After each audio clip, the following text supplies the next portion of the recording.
Sup, pups? Welcome. Welcome to the Power Up Podcast, episode 7.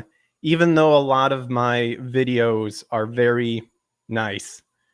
There we go. There we go. I'm loving it already. Loving it already. Episode 7, even though technically my other ones before Crumbrion are just like shorts. So I don't know if that counts. I'm trying to weasel in the fact that like this show exists. We can do stuff. DJ, Yeah, who's going to stop us? Yeah, who's going to stop us? But welcome to the Power Up Podcast, a podcast created out of pure rage from really my best friend getting canceled in the voiceover industry and just seeing all the woke bullshit being fisted inside the entertainment industry. And many people have said it. What happened to the times of entertainment for the sake of just being entertained? And that's something that I really latched onto.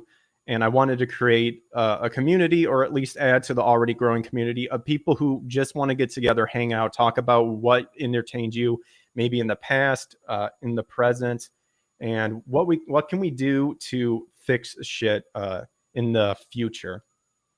But I am super excited to announce of an awesome guest that I was able to book and schedule, which was quite hard, believe it or not.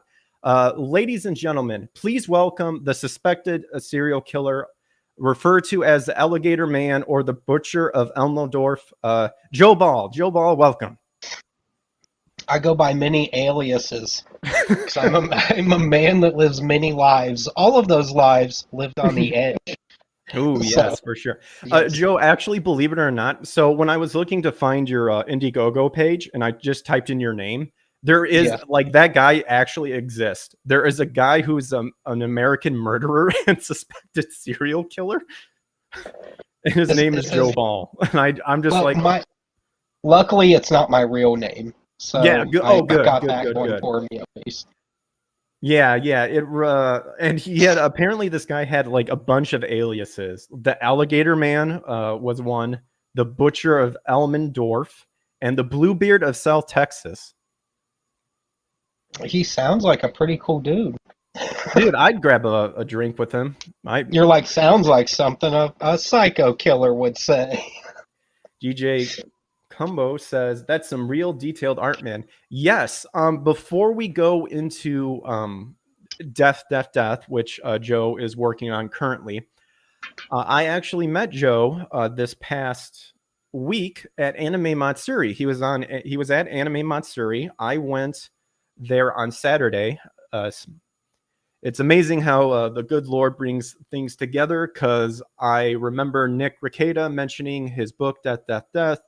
And I looked at it a little bit more. Joe, you had a bunch of examples. In fact, I still have the like examples of some of the artwork that you were showing there, and it really reminded me of Evangelion.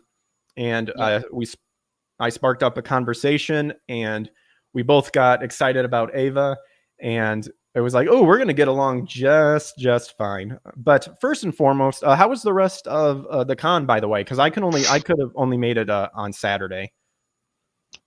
Overall, I mean, it was good. I don't have any real, most people that on other shows I've been on since then that have been like, what were the highs or the lows? It's like there were no real extreme lows. I'd have to be nitpicking. But overall, everything was good. The fans were cool to meet. I never had to light my own cigarettes. It was a pure joy. It was probably the most luxury I've ever owned my whole life. I was like, who needs fast cars and big houses when you can have a horde of people that will light your cigarette the minute it goes to your mouth? That's my idea of high living. So, yeah, I enjoyed it. It was a lot of fun getting to meet everybody and getting to see some of the fans and just getting to see the reactions of Death, and it was just, I really enjoyed it. Awesome. Explain to the folks what Death is. It's and excuse my voice and my nose, people. I'm still fighting a little bit of sickness here, but Essentially, it's a comic book about some Atlanteans that get a second chance in life and get sent to a planet where there is a lot of wild creatures and wild things. And it turns into kind of a turf war between the people that already live there, and by people I mean creatures and different kinds of things that are civilized enough to speak to each other. They're still very savage. And the ancestors, you could say, of that planet that kind of moved on and are re-ticked onto the planet, like they want the old stomping grounds back just because they're getting an energy reading off of it now. It's like, oh, something to go take. You know, we abandoned this place, we don't care about it, but now there's something desirable about it again. So it turns into the natives versus the ancestors, kind of mixed with other people that were new to the planet. It's a lot of immune systems all trying to fight each other at the same time, you could say. Very cool. It's a war book. It's a war book caked in a family story of just family survival and caring about your own and caring about your home and the places you're from. Like, it's got things about it that make it sort of deep, but on face value, that's what the story is. It's just about being a good father, being a good mother, the lengths and the things you may have to do to live up to those expectations, and caring about your home, being proud of where you're from, even if it sucks. You make the best of it. So if you have a crappy Geo Metro, you shine that thing up and clean it up and make it the prettiest Geo Metro you got. It's that kind of idea. Very cool. Very cool. Now, one of the things that I was drawn into was obviously like the art style just catches your eye like right away, like just like that. I really enjoy the Judeo-Christian like supernatural elements, and it really reminded me of like the flood, Nephilim, and of course very Evangelion-ish. Is that some traits that you kind of incorporated into the story so far, or was it? Yeah. Okay. Yeah, I mean, for Evangelion, when I had first watched it, the aesthetics and the style, because we all know like a lot of things about it were meant to look cool. They weren't so much like dogma driven or something like that. It was just Yes. It's a popular style over there, and despite that, because that's fine with me, I don't need things to necessarily have a literal religious overtone to be effective in the way it's used, which I actually appreciated more because so much of it was so interesting and unexpected that the visual tone of that show was a big influence on me. Transformers is a toy line specific, not so much as a story or a show, was a big influence on me because they are just designed as genius toys. Most of that toy line's been around since the 70s in other formats in Japan before it was brought here. Basically, I realized everything that influenced me was Japanese, even if I didn't know it at the time growing up. It was weird looking backwards and going, there's one common thread here of everything I love. And it's that it came from the minds of Japanese people. Like, there were a few things from the West, obviously I like a lot of American comics and stuff like that. But at this point in my life, even the American comics I love growing up they're not interesting enough for me anymore. I'm bored with it because it's still just trying to find a new way to make capes interesting, which is fine because I like cape books and I love John Byrne and Michael Turner, and these are the people that made me be a good artist before the Japanese influence became so heavy. These were the guys in my like pre-teens that I was looking at their work, and in my teens more so for Michael Turner, where I was like, I got to be better. Like, if this is what I have to live up to, if this is what guys have been doing 25 years before I was even born, man, I've got a lot of work to do. So, and then just finding things like Berserk and Evangelion and getting in touch with Christianity in my late 20s, all that stuff kind of came together where I was like, I'm going to choice pick my all-time favorite things. What is my favorite thing about those things? Like, what is it that influenced me about them?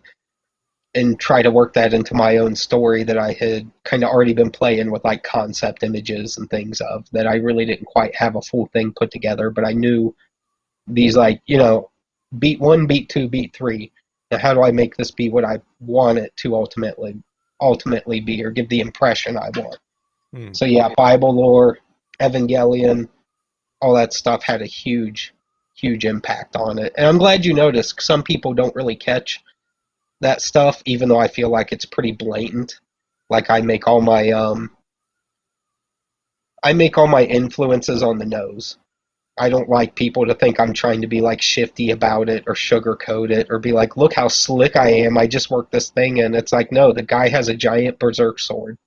Hmm. Oh, is it because you love berserk? Of course it's because I love berserk. Yeah, Yes, I gave him a giant berserk sword on purpose so you would go, hey, berserk. You know what I mean? exactly. Like that's kind of the thing I've been noticing too, and I kind of noticed it when I was in college getting my art degree. Is a lot of people started doing the abs like really hitting hard the abstract idea, Yeah. almost as a way of like, well, it can be whatever you want it to be, and it's like, well, that seems like a cop out, sort of idea. Like if you're saying this is what it means, and then someone goes, well, I think it's this, and everyone like it has like this, like that's a really good take. There's nothing wrong with saying, yeah, that sounds interesting, but that's not what I made it for, sort of thing. Well, there's a mix of reasons that happens. Well, really, there's two reasons. Some people are really good at leaving you open ended on something enough to where you're forced to think on it. And it's in a positive way. You don't feel like let down with it or Mhm. like too many questions were left and you had no closure at the end of something, Mhm. which we saw with Evangelion. That kind of happened. They remedied it. Now we don't care. Very true. But with other things, it's a cop out for people that are just not capable of coming up with good endings, or they're just not that creative to begin with. You know what I mean? Like I see Oh, every time I see that, 90% of the time, it's some pseudo creator that's just not good at their job. They don't put any effort into learning how to be good or what is considered the standard of quality. It's like people that say, "Oh no, my Squire Stratocaster made in Indonesia is just as good as your Gibson Les Paul made in Tennessee." No, it's not. One's $150 piece of junk. The other one is a $2,500 piece of handcrafted artwork that will give you a lifetime of joy and need very little maintenance. So, it's almost like when you retcon something to incorporate some sort of I don't know, some sort of ideology or agenda, not because it's that of importance inside the area, but it's just to make sure that people think a certain way and not build up any original characters and whatnot. That it's probably going to fail. well, you see it all over the place, and there's a lot of just uncreative activists running all various things of entertainment, and unfortunately, they're mad because they thought.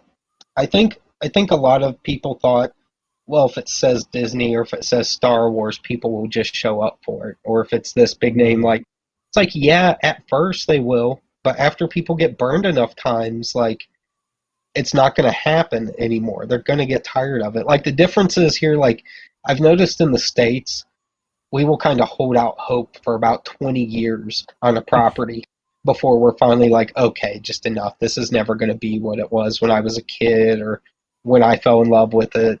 Yeah. Um, Whereas in Japan, if you suck for like 6 weeks, you almost go bankrupt. Like people close their wallets immediately, and it's twice as hard to gain the trust back there. It takes years for a Mm. product to bounce back over there that got 1 week of bad rep on it. You know. Well, when you mentioned Flashcast and Yellow Flash, like they've been pointing out that stuff all the time. That's why manga's like kicking ass compared to the comics of DC and Marvel and stuff. It's because, and this goes to my theory of what they're doing. There's a reason why they're creating all these multiverses and universes, is because they don't want to take the time to create an original character or story. They want to retcon an already established story or franchise twist it into their version, and hope that their vision is the definite version for future generations down the road. And it just ends up pure garbage. But then they'll complain like, well, we've made original characters before and it didn't do well. And it's like, yeah, because that shit doesn't sell because no one likes it. You know, sort of thing. The whole catch is if none of it's good, it doesn't matter. And that's the problem is they're like, well, we did original. It's like, yeah, and it was bad. That's the whole catch. You still, just because it's original doesn't mean it gets to suck. It's still got to be good. It still has to live up to some expectation. I saw one of the comments in the chat there about the religious elements in Japanese stuff feels special. You're 100% right. It feels special because it's never presented to you in a way where shots are taken at it, no matter what religion it's pulled from. It feels special because it's never done to denigrate people. It's just there to show you that anything can be interesting if presented the right way, whether it's a religious belief you hold or not. Yeah, it's one thing to write a story that you want to convey, that you have opinions and thoughts about a certain ideology, or maybe, you know, what have you. Huge different thing before when you take something that's already pre-established and then just go, well, we got to cover up this. We gotta fix this. Because that's my favorite thing is when I hear all these fuckers talk about like, we need to bring equality and we need to bring you know, show women's power and stuff like that because it doesn't exist. Well, first off, that was a lie that they created to showcase about some bullshit where it's like, you know, there's not equal representation when exactly there is. Like, I think of Tifa from Final Fantasy. Is she like the main character? Theoretically, no, but she's part of the group. Hence, in a way, she is the main character sort of thing. No, And but you see more Tifas at anime cons than you do of Cloud, despite Cloud being the more nostalgic, recognizable one. Exactly. Yeah. Couple past chats here. Chaos Smash says the only comics that interest me are Mirage, TMNT. I need to get on the TMNT comics. I've read like the first like original Mirages, but I used to like Turtles back in the day, but I never got into the comics. And and by the way, Joe, what you were talking about earlier. So would you say that you were like you had some of like the Western graphic novel comics influence, but then it gradually turned more into you realize that manga captures more of your essence and stuff as the years went on, sort of thing? Sort of. Like, Sort of. Okay. here's the thing. Because of I have like slightly different circumstances than maybe the average person just due to like my family and stuff like that. So like my whole family are military people. So I was getting weird Good job, little Adron, by things the way. from from all over the world at a very young age. You know, I had like German Disney comic books. I had Japanese kind of like, you know, your shonen style bulk manga where it's just a bunch of whatever they put out that week. Weird bootleg VHS tapes and stuff like that, like relatives would pick up along the way. Because my dad was out of the service about the time I was born, so like I didn't experience that like my brothers and sisters did, but everyone else was still in the service. So you gotta love the bootlegs. Bootlegs were awesome. Dude, I would have bootlegs of like the DBZ movies.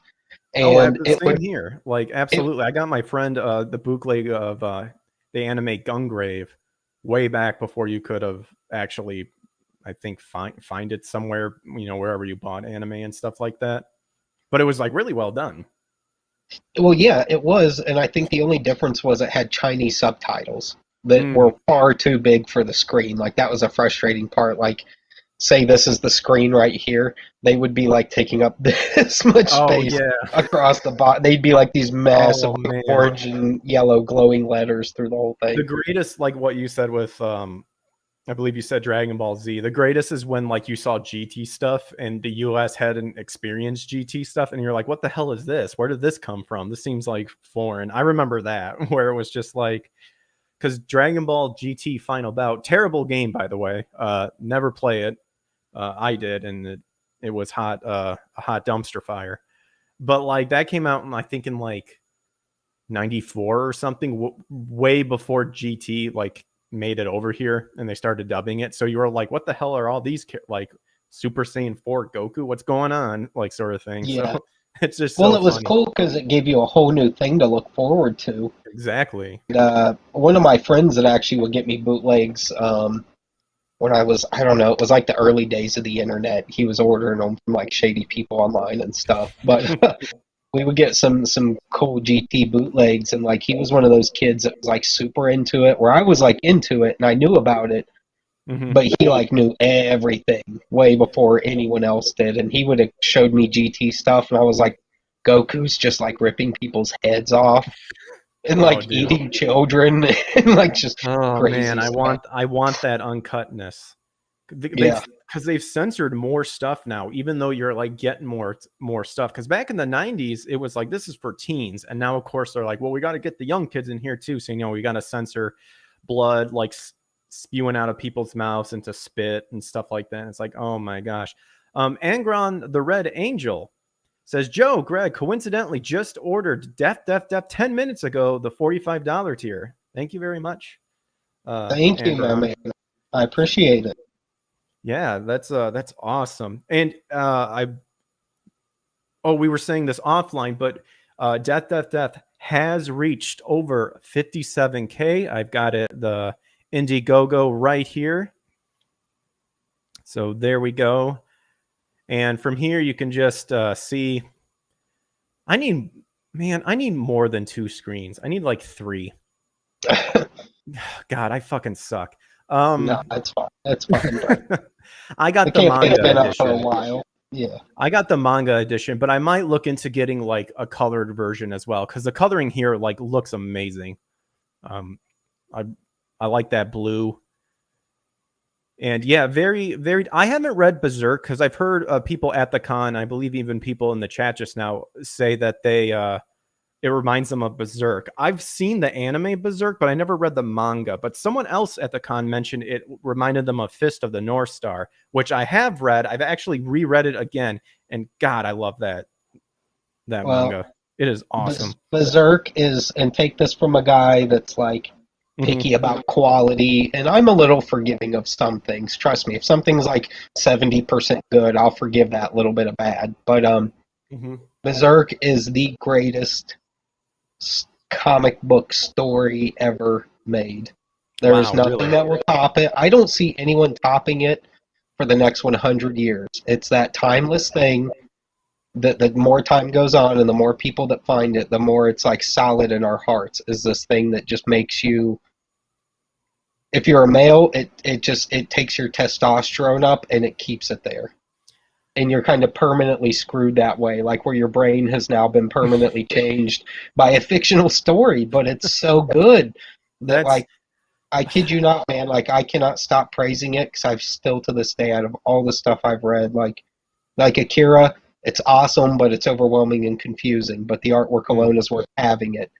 Berserk's not like Akira in the sense where you forget what you just read in the book prior because it's so big. Berserk's just as big, but you remember things because everything is impactful. Everything sticks in your brain, and it's such a rare occurrence to have something that's been made for 30-something years stay consistently good all the way till the creator died. It never had a down moment. How do you never have a down moment? How do you make a comic 25 pages a week for almost 30 years that never has a crap moment where you feel let down? It's uncanny. Well, you did a really good job selling me on that, so I'll have to take in Berserk. But dude, I love Fist of the North Star too. But yeah, I'll definitely have to check out Berserk as well. And then, have you ever read the Neon Genesis Evangelion manga? At one point I did, but my memory of it's foggy. We had me and my business partner Shane, which you probably met too at the con. We used to have a couple of comic book shops, like pop culture shops. We had other stuff in it too, but we had the Evangelion books, and I read the ones that were based around the storylines of the original show. Because how there's been some others that are, there's been some others that are like alternate what if stories. Yeah, they're like things. the students are like fighters or something like that. I remember reading a little bit of it, and I'm like, nah. But it's like stuff I would buy just to have as a collector, but I don't know that I would take a lot of time invest energy into it. But I like their rendition of the ending of Evangelion, because they do incorporate the end of Eva into it and a little bit beyond that. It's been a while since I read it, but it's a little bit different than the end of the Rebuild series. But for anyone who's just joined, we're talking with Joe Ball, the creator of Death. He has just reached 57K in his Indiegogo. All of his social medias are in the description. Follow him, check it out. And if you feel inclined to, support the cause, get the book out, because there's a wave coming. And they kind of talked about this at Anime Matsuri too. There's a wave coming. People are tired of the mainstream comics. I wouldn't say so much manga, but manga as well. Just all this bullshit that's coming up, because there's no heart, there's no passion into it. And so people have decided we're going to create our own stuff too. And Joe is one of them. I can't wait to read it, because when we were at Matsuri, we talked deep about the supernatural elements behind it, based on the Judeo-Christian belief system. And I actually have the book that I was talking about, Joe, the Genesis 6 Conspiracy by Gary Waynes. Nice. Look how this is a thick ass book, and it goes through a bunch of stuff of different culture, talking about Genesis 6. For the folks at home that may not know about Genesis 6, that's the verse where in that time there were Nephilim, pretty much describing that fallen angels came, had sex with humans, created beings, demigods, small g, that are called Nephilim. And one of the beliefs, and it's a belief of me, that is the reason why God decided to flood the earth, because they were corrupting his way of creation. But that's a whole nother rabbit hole we can go down to later on. But yeah, check out all of Joe's social media in the description. Awesome dude. Again, Joe, I was so happy that I ran into you, because you have some awesome shit to bring to the table and stuff. And we've got Ryan, the editor, in the old chatteroo. What's up, Ryan? GT had some great ideas that were told in the worst way possible. I agree. I actually liked Super Android 17. I liked the concept of Super Saiyan 4, and I liked the Dragon Saga. Terribly executed, unfortunately. But yeah, definitely, I do agree with that. I hope they bring feel like that show doesn't get, it gets too much shit for being relatively decent. Yeah, it had some down moments, but the animation was just upped. It was refined. I love Akira Toriyama, but that slight smoothing out they put on everything, or making some things art-wise a little sharper, it made a world of difference, and it really set a standard for how you now draw Dragon Ball characters. And I don't think it ever went away. Even Toriyama still kind of, you can see him mimicking a little bit of what the GT crew did. And I agree. I think I agree. I personally think the character, because I believe there were different head character people throughout the saga sort of thing. I think they nailed it with the Majin Buu saga, which I believe does carry over a little bit into the GT saga. I think that those styles of those characters were perfect. I do not like Super's art look at all. I don't like a lot of Super story, and I haven't been caught up with the manga, so I wouldn't know. But I feel bad because every time I've tried to check out Super, I just kind of feel bored and uninterested. And I don't know if it's because I'm too old or I'm too stuck in what I know. So I think that could play into it, that I'm just not as enthusiastic about it as I used to be. To be honest, when they first announced it, I wasn't enthusiastic about it either at all. Because for what I remember being pitched the idea that Super was bringing back the humor of Dragon Ball, but the action still of Dragon Ball Z. And I personally don't see it. Goku was naive in Z, but smart enough to know when to get serious, i.e. Cell, when he tells Gohan, kill him, because he could get desperate, and he did, and he self-destructed. Super Goku said, you know what, fuck realities, I just want to fight the strongest people. sort of thing. At least in the anime. Yeah. I heard they kind of fixed that in the manga. And I'm just like, are you retarded? Like, what the hell? Ugh. It's almost like that's not good enough at this point. We need better than I want to fight the strongest guy. It's like, we know, Goku. You've been saying that for 40 goddamn years. We need something a little better. Well, here the funny thing about it is too, like with me, when they brought in the concept of first off, they obviously brought in the concept of gods. You had the Kais, then you had the Supreme Kais. Grand Kai is filler, technically not in the manga, but for argument's sake, the Grand Kai. And now you have gods of destruction, to where they're literally, and the angels. You literally have the most powerful beings there, that their whole purpose is to destroy stuff, to create the balance of the universe.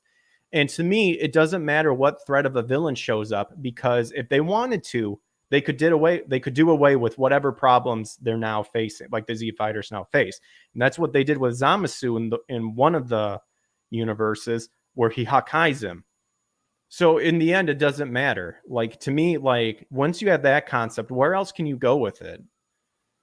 Yeah, I think it's just, if you were going to bring DBZ back with the hype that they tried to bring with Super, like, I feel like story-wise, you had to really knock it out of the park. And we get that there's a certain element of DBZ that's like the same old thing.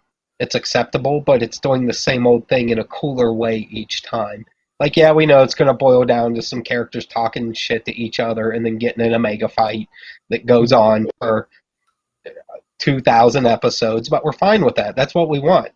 But when the fight doesn't feel like it has relevance, or everyone's like insta-powerful, rather than this build-up of characters kind of feeling each other out, working their way up, surprising us with things we didn't think they could do, or us being like, this dude can't get any tougher, and then something whack happens where you're like, oh snap, he can. Exactly. And as basic as that formula was, because they actually do admit it, like the movies, which aren't considered, well, at the time they aren't considered canon, but now technically, since there's different parallel universes, technically they could be canon. But I remember reading about the like producers and stuff that were in charge of the movies kept creating a character to where the next villain is stronger than the previous villain before. And the whole formula is that Goku gets that burst of power at the end to overcome it. And as basic and reused that formula is, it does work. And we've enjoyed it, because we see some cool stuff that comes out of that desperation. And yeah, I don't feel that with Super and all. Chaos Smash 64 says something really good that I do agree with. In my opinion, the Buu saga had good elements, but the saga felt like it didn't know what it wanted to be. I am one of the lesser people that actually likes the Majin Buu element. I've heard so many people shit on it, pretty much because at that point, Toriyama, from what they were telling me and what I've heard about, online personas that talk about YouTube, like Totally Not Mark, or Dragon Ball Z, like Totally Not Mark, and stuff like that, is that the writing elements of Majin Buu is bad. But I actually enjoyed the Majin Buu saga, just because, to me, at that point, Majin Buu was very magical. Like Dragon Ball had some magic elements into it, but it was starting to play into the whole chi and energy sort of thing. And then, you've got all that building up. And then, dude, I hate allergies down here in Texas. Oh, it is kicking my ass. But I do agree that there was a lot of good elements that, has carried over. Technically, Vegito became officially canon against Zamasu, and now Gogeta is now canon because of Broly.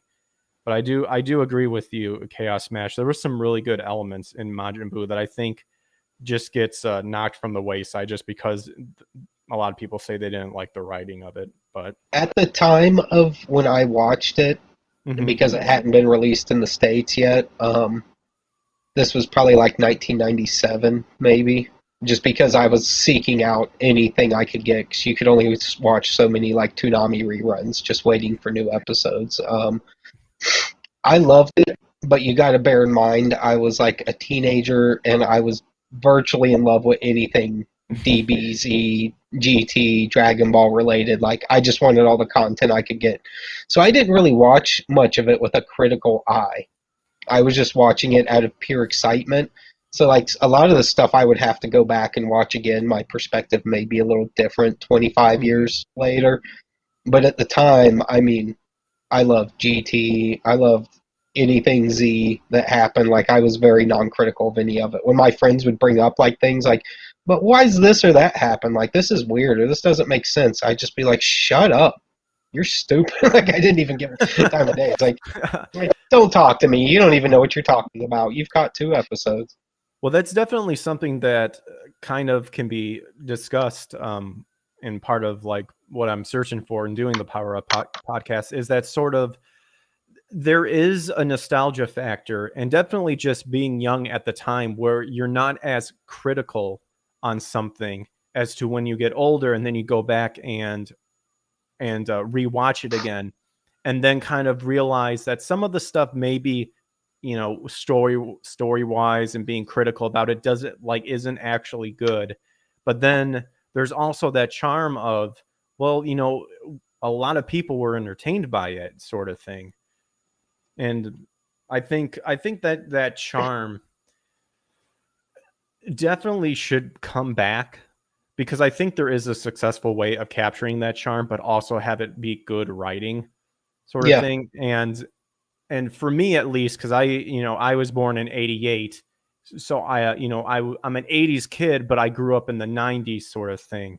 And each person, whoever you ask, will say that their generation was the best one, sort of thing. But I tend to think like the '90s and the 2000s, I think, were the most successful in capturing that kind of good balance, sort of thing. What do you think about that, Joel? Do you think that's something that can be captured today still? We'll just say with DBZ based things specifically, yes, Okay. it can. Here's my opinion on what they need to do if they want to bring back the high quality storytelling where they can still do all their tropes and make it all work. A lot of writers, like really good writers throughout history, that had a long ongoing novels or stories or whatever. Now, Berserk didn't quite do this, but that's a world all its own. A lot of guys to keep things fresh. What you do is, say you have a hero. Say it's a fantasy world, and this dude's got a sword, and because this is fantasy, his sword is a big part of who he is, or it's a special sword, or there's something to that. Once you've done 2 or 3 books where he's relied on the power of that sword so much to keep it creative, you got to take the sword away, and you got to force him to deal with adversity without it. Maybe he gets it back later, but you got to put those characters in positions where you can keep them creative and still getting beat up but winning in the end without the crutch they've always had throughout stories. And I think if DBZ took that approach where it's like, okay, maybe there's something that won't let them turn Super Saiyan. How do we beat this bad guy when we can't reach our super power levels? Ooh. What if, like there's things like that. That's all you do is you just say, we're going to write a story where now they can't do that. And that's going to force us to be creative, to think of something just as cool as being able to do that, to still be heroic in the end. So that's a very, very good idea. And it's so funny because that's such a simplistic idea, but like it can be so impactful and stuff.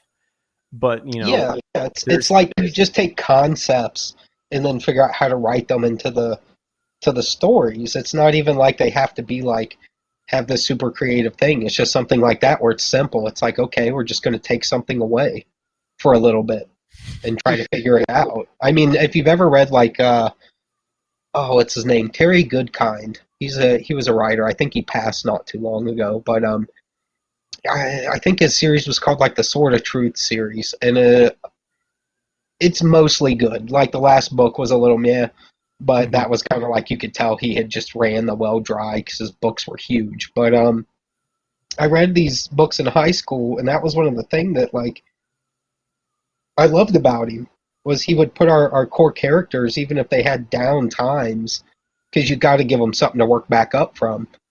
He was very creative with, well, if they relied on this one character, that character got taken out. If they relied on this one weapon, well, we're pulling that from the next story. If they're Ooh, dependent on each other, now they're in circumstances where they're all separate. They individually have to think for themselves and be creative. that's So cool. it's Was it just a? something that works, you know. I'm I'm really gay. Is that a comic or like just like a story?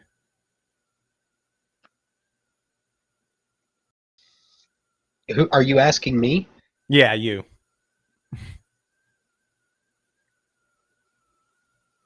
The Wait, guy are you? that you mentioned. Is he? Oh, Yeah. Terry Goodkind?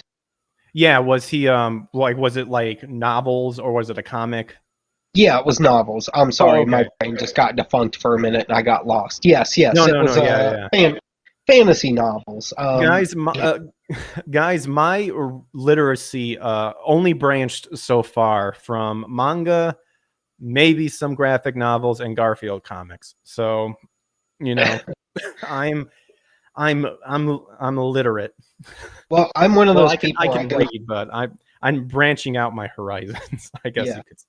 one could Well, I go say. through spats with things. Like if someone's like, "Oh, you read fantasy novels?" I'd be like, "Not really." There was just this little phase where I did for a while, but I just happened to catch on to the right thing at the right time. The most I read was like back in school when they made you read sort of thing. So I read Yeah, like Will Hobbs and stuff, and like those little different level books because there was that book reading level, and then whenever you read a certain amount and passed the tests and stuff, you would get the pizza I would get a Pizza Hut coupon, and you could get a yeah. free personal pan. That's where my reading came from. Chaos Smash 64. Ooh, getting into some spicy stuff. Um, says another idea: replace Dragon Ball English VAs.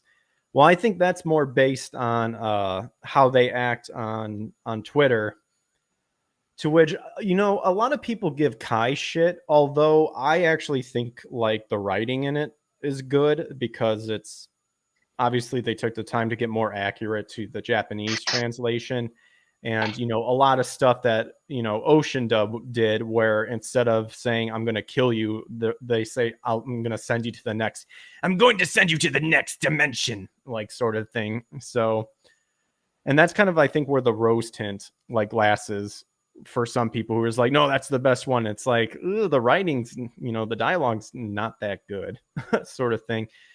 But that does kind of can stem into another question is that we're starting to see a certain ideology infesting stuff that in the past entertained us and not necessarily had that sort of thing. I'm sure some did, but like wasn't made the prime focus. Um, but yeah, and that's where all these alternatives are starting to be to made and stuff like that, especially when it's it's something I sadly learned when I got on Twitter and I started following voice actors because I was trying to pursue the voiceover career. Is that you'll learn whose people true colors are in the sense of they'll act differently online and then they'll act differently offline, and you learn that in the end they're all assholes.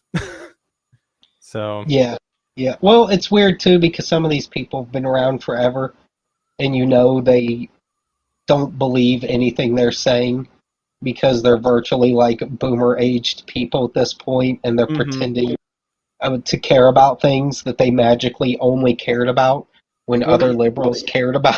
It's like well, you that's didn't the give a shit thing about is any of this stuff 10 years ago. What are you talking about? You're so exactly. That's the passionate. thing that pisses me off the most is that I guarantee you these fuckers like act like pretty much like, how I act, like how you act around your friends, where you can say stuff that could kind of dig into them, but you laugh it off at the end because in the end it doesn't matter. Like it's funny and stuff like that. I guarantee you these people act well, I don't guarantee you. I know for a fact. I know the fuckers who backstabbed Eric. Um, are completely different than who they act on social media and stuff is because they like that power. And then you begin to wonder exactly. Well, here's another thing I think some of them don't want to let go of that power because they're finally getting the recognition I think at some point they felt they deserved and stuff. Because knowing who the voice actors were for characters in the past wasn't a big thing.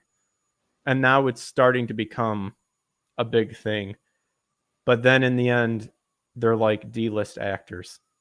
So I don't know where this self-masturbating pat on the back sort of attitude comes from, because I mean, unless you're union per se, every one of these people are expendable and can be replaced. Yeah. Honestly, I still don't get the interest in voice actors. Maybe that's just me, but I also am one of those people that hate knowing there's a real person behind a voice. Like, I like the suspension of disbelief, so exactly. like that's one of those things for me is I will actively avoid knowing who voice actors are because it's always been a turn off for me. Ever since I was a kid, like when I would see like on Entertainment Tonight, like they'd be talking about like Ren and Stimpy being a hit cartoon and then show people in a studio doing voices and acting like retards. And I was just like, why are they acting stupid though? You're there to do a voiceover. You're not there to be silly. I don't know. I didn't get it. Like whenever I see people doing voiceovers and they're overly animated in studio, I'm like, you don't have to flail around to make the voice. Like I've seen people do things they don't in studio when there's not cameras. They don't flail around and act like retarded cartoon characters just in order to do the voice. They basically just stand there and do takes and that's it, and then they're done with their job for the day. Ryan, the editor, says it comes from the fans sucking them off without knowing it. Well, that's the thing. It's fine. Like, you know, you could be fans of whoever and stuff like that. But this is like one of the problems I have with the anime industry and the way it's going. And I mean, I guess it's really the same thing with movies and comics too, is that they're lying to people and saying, hey, like women equality, LGBTQ, whatever fucking other letters they add to the end of it, this and that. This is what it was all about in the beginning, and that's a straight up lie. It was not.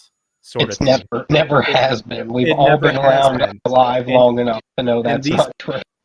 And these people are trying to, and sadly are winning and selling this lie and saying, well, this was what it's all about in the beginning. And it was like, no, like there's nothing wrong with people of different ideology coming together and enjoying something that is anime, that is comics, that is video games.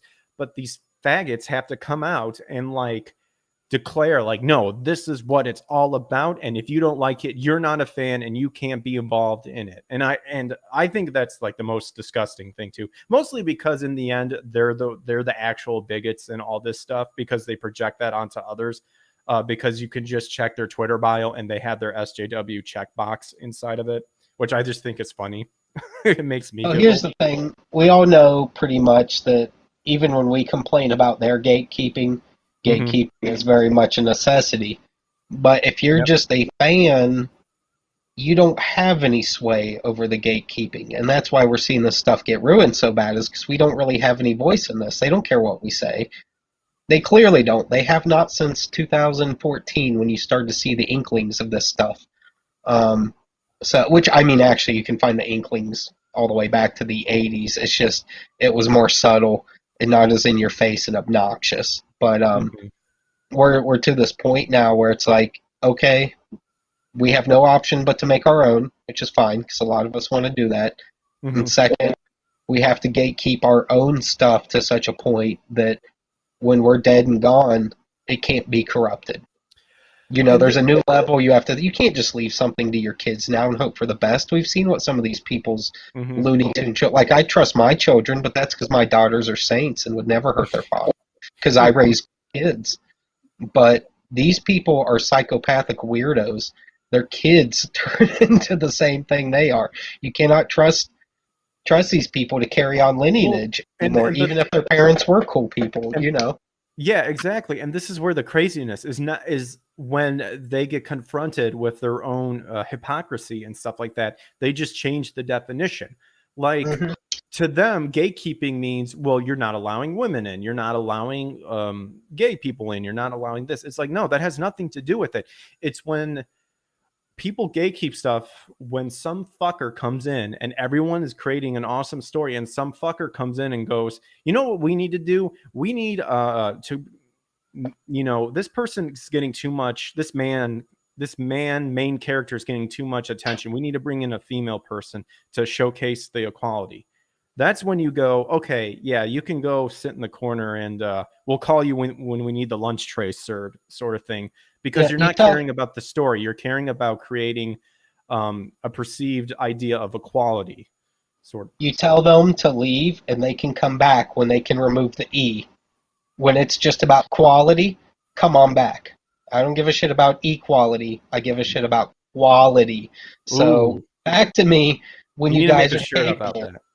Yeah, it's just, it's so obvious. It's like, no, because you don't care about the good of this story, the good of this franchise, and the good of the future of it, and the good of the employees that get to work on this and make a living off of it. You have, for the people that pretend they care about others, all they care about is jamming their ideas down people's throats. And if it means costing a hobby or a franchise and their screwed up little brains, that's fine. It's fine as long as I do it. It's my cause is a good cause, so I'm allowed to burn cities to the ground over it. No, you're not. Because that's clearly not a good cause if that's the outcome of it. Absolutely. If the outcome is destruction, your thing may not be so hot. Oh, you hit the nail on the head. And I think that's the thing that really sucked as well, is because these people saw an area and they just said, ooh, I can be an activist in this area and I can take over it, sort of thing. They never cared about whatever it was they preached. Heaven forbid they cared about the story. They saw an area where they goes, ooh, if I can get big into this and just, you know, fuck it all up, like, that's what they saw. You know, that's what they did it to do. They never cared about the area. You put it so well. Yep, absolutely. They don't care. They're mostly terrible, slimy, skeevy people, and I'm not gonna broad brush so much to say it's all, but it's most. And guess what? All it takes is most of them. So it's kind of like Eric Cartman said. Not everyone from the Middle East is a terrorist, just most of them. And all it takes is most of them. Ryan the Editor says, any person that says they are a fan but wants to fundamentally change everything about the subject, they are an infiltrator. Exactly, yeah. They try to hide behind, I was a huge fan all along. It was like, no, you're someone that's trying to ride the activist bandwagon to get in and to get in there with the hopes of what DJ Combo said states to get their 15 minutes of fame. And that's huge fans don't say or do or react in any shape or form like these people do. They don't. It's like, no, if you were a huge fan, I would know it because your opinions would be based on some reality that's of the reasons why people love things. You don't even know why people love these things. You don't even know why they're defensive about it. You know, it's ridiculous.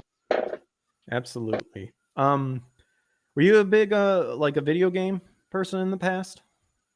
I mean, I was never a big video game person. Like, yeah, I played games a lot when I was a kid, and I'm still, like, extremely nostalgic about anything Mario. Like, it's just one of those characters and things that I will always buy and sink money into. I love the Mario universe. I love that artwork. I love the style of it. I love how, like, weird and creative it all is, but it's still, like, cartoony and fun. So, like, I definitely have a soft spot for anything that has the word Mario slapped across it. But what is I go through spats with video games, but by no means will I sink like an extreme amount of time into them. I get you for sure. Do you have a favorite Mario game, or at least, I guess the more appropriate question is, because that's always hard to answer. I guess, what's your favorite Mario game currently? I mean, Mario 3 is always going to be my favorite. Ooh, yeah. It's just one of those games I played for just...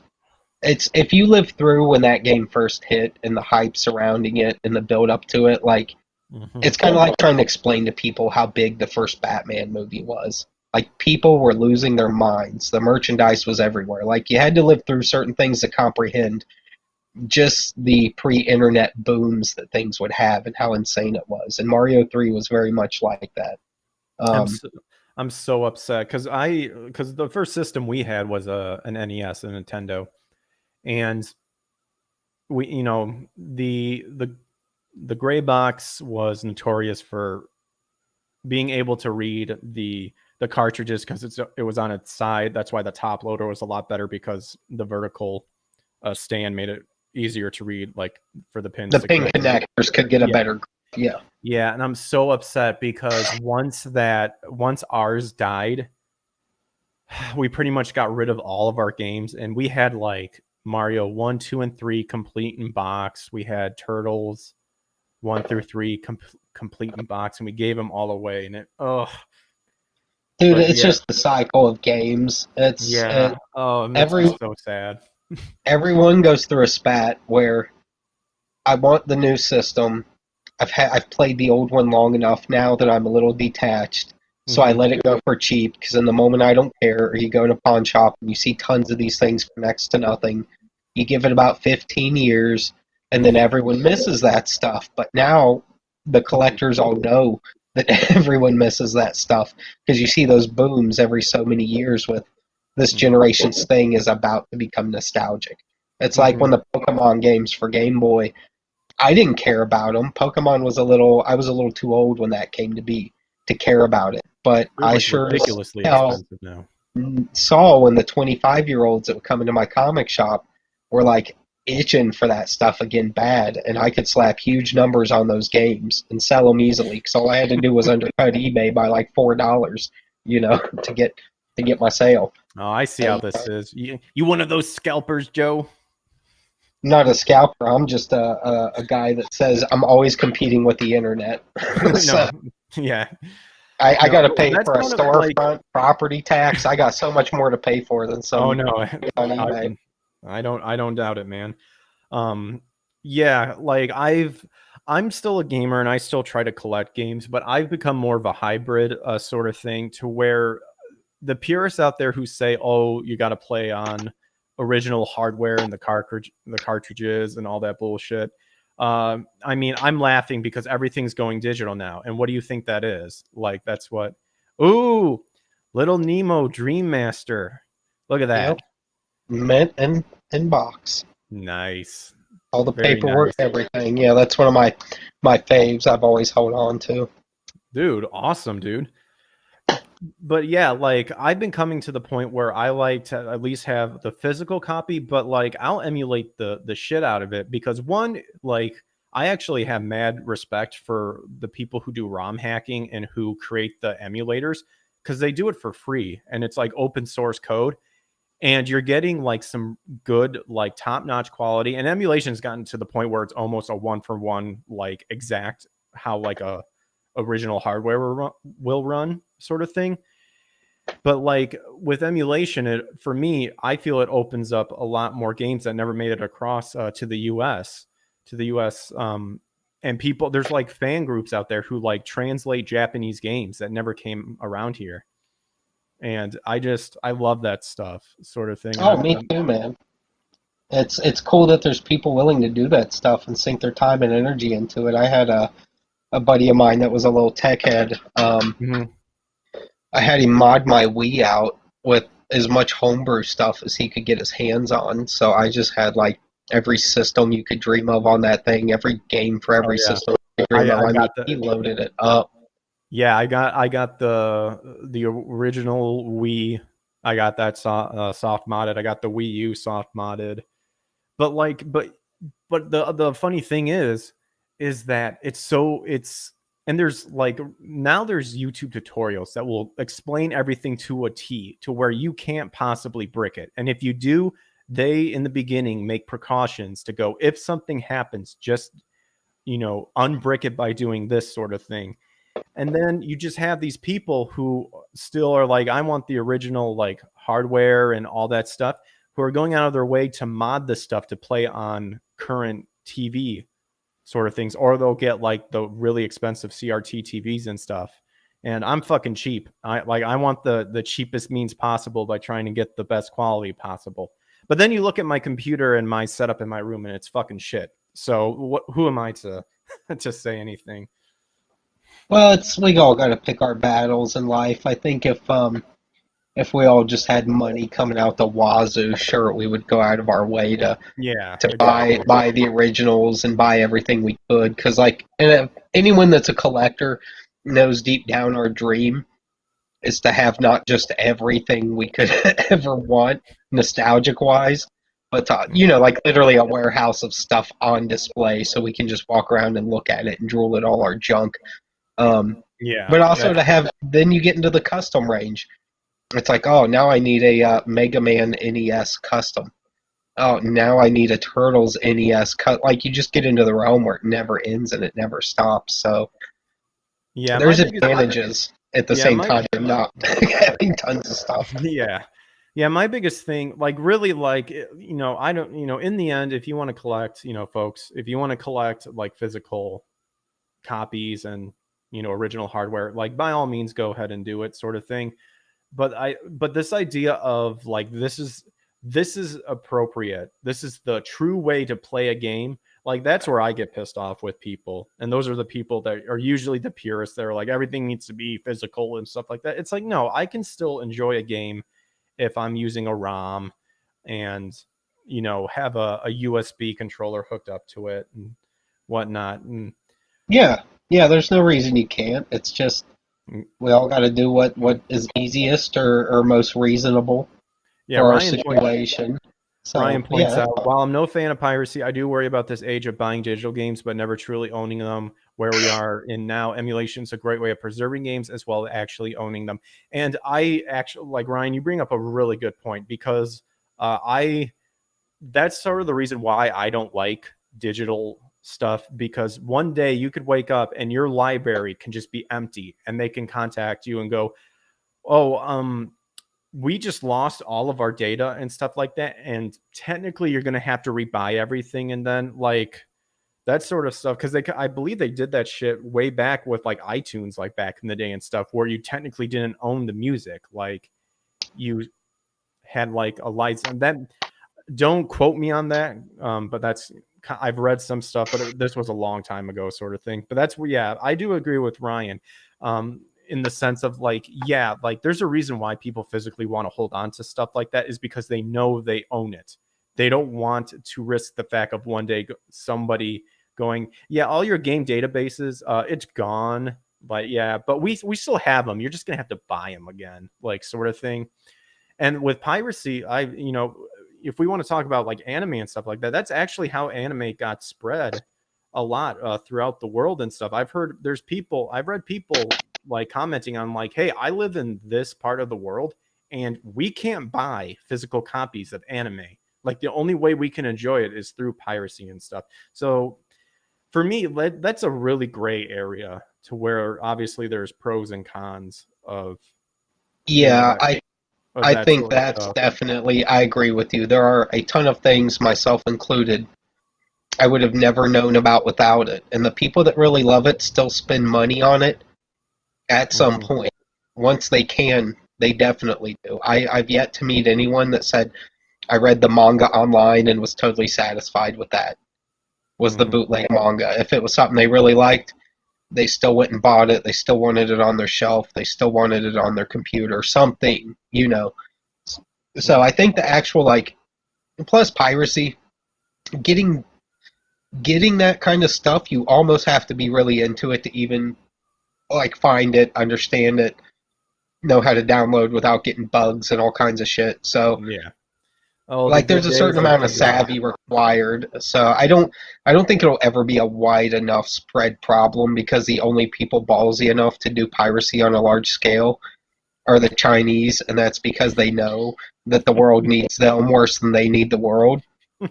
So everyone just leaves them alone. Like literally, they make. I've got on my shelf behind me right now probably $700 in bootleg Generation 1 Transformers from China, because they're the only people. They're the only people that will make me a Devastator that's completely in purple and white. They're the only people that are going to make me an Optimus Prime that's all white and blue. You know what I mean? Like they basically are giving me new characters because that's the only criteria for new characters in Transformers. Is just you make the toy in a different color and give it a new name. Ah, there Um, you go. so like for me, it's really cool. Now, does that mean I don't buy the other stuff? No, it doesn't. But the other stuff's been out of production since I was a child. You know, all I can do is buy used or reissues when they occasionally happen, or bootlegs. There is no other option. You know. Well, that brings up an excellent point too, because you know, a lot of these companies like aren't really making money anymore from the very old stuff, like the very old games, like the very old movies and stuff. It's one thing if there's like a new movie and you know someone pirates it and Blu-ray rips it and puts it up there. But then again, I don't cry when these big companies lose money because they're a bunch of fuckers. Yeah, I So think at this point we're kind of like, good luck getting my heartstrings. yeah, You that's like how I assholes. felt. That's how I feel with Ghostbusters. Answer the Call, the 2016 Fat Busters, if you will. Yeah. I have yet to see it. If I ever see it, I hope someone pirates it and I watch it that way, so that they gain no money from me. Well, here's the catch with that. Even if it What? just wasn't Ghostbusters, we wouldn't hate it so much. The problem is they slapped the title on something that it didn't apply to. Where if Mhm. you just said four chicks fighting monsters, like just called it that, four chicks fighting monsters, we would have sat back, watched it, and went, you know, Melissa McCarthy's kind of funny, or hey, Kristen Wiig kind of made me laugh there, or you know, it would still have moments where you could go, it's just a dumb movie. Don't overanalyze it. But they put it on Ghostbusters. You Mhm. can't do that because Ghostbusters is high quality and good comedy, and this was not. Yeah. This, Absolutely. Like I actually finally got around to watching Ghostbusters Afterlife, and I was very satisfied with it. Um, I I was content. But yeah, once Ghostbusters 2016 like came about, I actually did a trailer review, and I got the original footage of the trailers and stuff to where they first said like back whenever like the original Ghostbusters happens, you know, four like four scientists saved the world, and then I point out the fact that Kevin Feige pointed out that like, oh yeah, it's going to be you know the old Ghostbusters, like there might be a hint, but they're nowhere. It's not going to be connected at all. And then of course they all make cameos and stuff like that, and then they changed the trailer to say something else. I thought that was super funny. But yeah, it's the whole thing was just like destined for failure right out everyone's the hating gate on because they put Ghostbusters all 2016 in the well, they chat. I put all love the it. worst people in charge of it. They made the whole premise of it was just not good, They even though saw it had like a few again, moments. they saw a Yeah, successful franchise and said we could put this in here and it will sell like hotcakes, and it did not. But then it doesn't help when uh, you know people who enjoy the franchise go like, you guys are just banking off the franchise and this is bad writing. It doesn't help when you just go, well, you're just sexist then, sort of thing. well, no, of course not. That was the biggest problem. Is you like if Mhm. there's one thing we've learned in this creative space on the internet now, where we're trying to sell people comic books and our own independent projects and things like that, is even if you feel personally like the fans are wrong, you cannot go after them in a personal manner like that. You just have to keep your mouth shut and let your work speak for itself because it's probably the worst thing you can do is turn on the chat, you could say. Every time we've seen a creator or a YouTuber turn on the chat, that's when they start to plummet. And you cannot do that to the fan base. You just got to take your lumps and move on and try to make them happy next time. Like it's just so silly. I can't stand seeing these people attack fans as often as they do before a movie or a show even comes out. They're like, "Listen here, you fucking bigot assholes," and it's like, "What did I do to you?" Like And yet they they start right still out the gate attacking and you. and yet they still have test audience. Isn't that wasn't I reading that that's why Batgirl isn't ever going to see the light of day, is because the test audience thought it was pure hot shit. I thought I read. Yeah, you did. You're correct. They didn't go, "Oh, the test audience are a bunch of Nazis." They Exactly. said, look, all these regular people said this sucks. Well, that's where I think that's where there's also that infection there, is because the field is also infiltrated with people who are going to support this SJW bullshit. That's why The Last of Us Part 2 got all these awards, even though it's a fucking terrible game. Like it's oh my gosh. That's why really Ghost of Tsushima should have won during that time, but because they labeled it as, well, you're just whitewashing it. Um, it's ridiculous They too. cannot accept that we're not as trickable as they think.